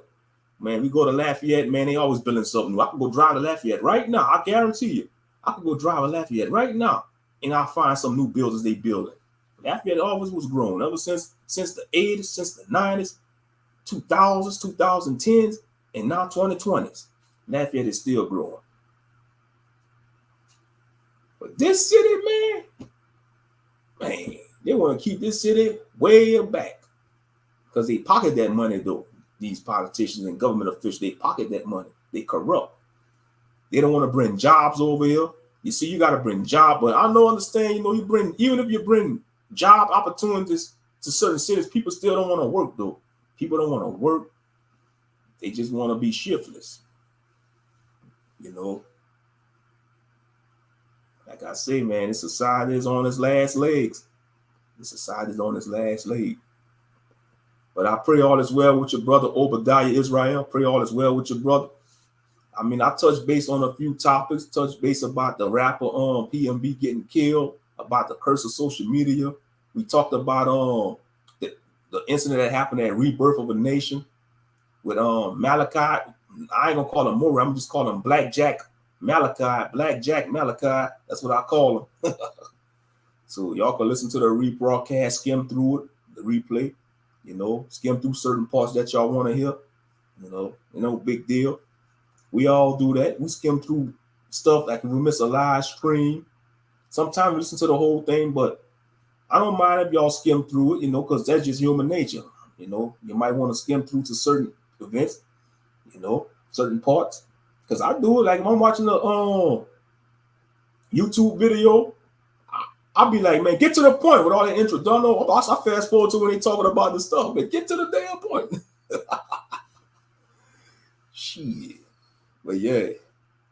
Damn, it's 6 minutes after 9 already. That time rule. I tell you, when you do these live streams, time going by fast. They do. They do. I'm telling you. But yeah, I'm going to go ahead and wrap this up. It's 3 hours and 26 minutes. Appreciate everybody for stopping by. You know, y'all have a blessed night. And go ahead and give me something to eat. I'm hungry. Brother Moshe is hungry. I'm trying to see where I'm going to go. I want some Checkers.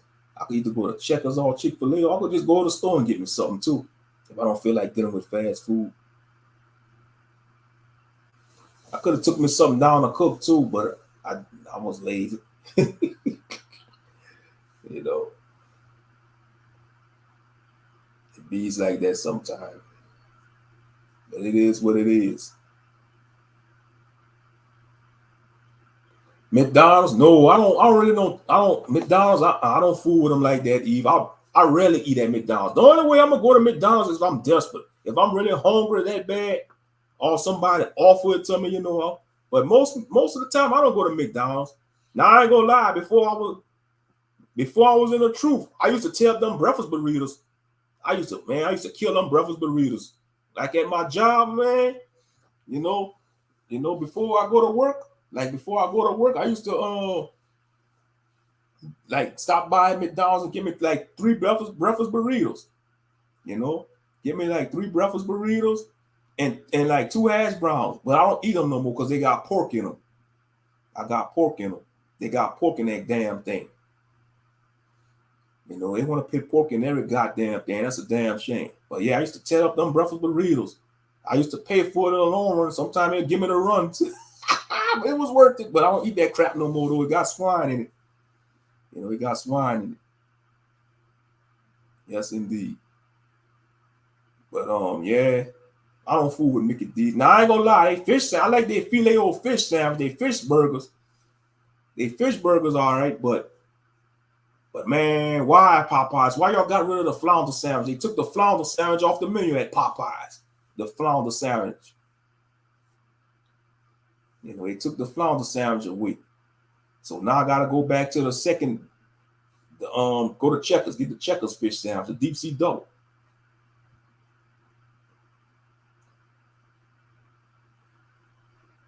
And now I go talking about food again. It is like that sometimes. Like I say, it's just a ramble. But yeah, let me get my behind off of here, man. Y'all have a blessed night. I want to hold y'all all night. You know, y'all got things to do. You know, stuff to take care of. Most I be with y'all, man. In the name of Yahshua, I bid y'all Yahuwah speed. In the name of Yahshua, I'm a Shiach. You know, who we know ain't no pale effeminate European hippie that was painted by 2 fun boys in the Renaissance era. You know, trying to lie on our Messiah, want to make him a pale face. When we know that 2,000 years ago, when he walked the earth, he wasn't no pale man. He was among melanated folk. But all righty. Brother Moshe Ben Yahuda Yisrael. It's been another edition with Real Talk with Ak Moshe. And I'll catch y'all on the next one.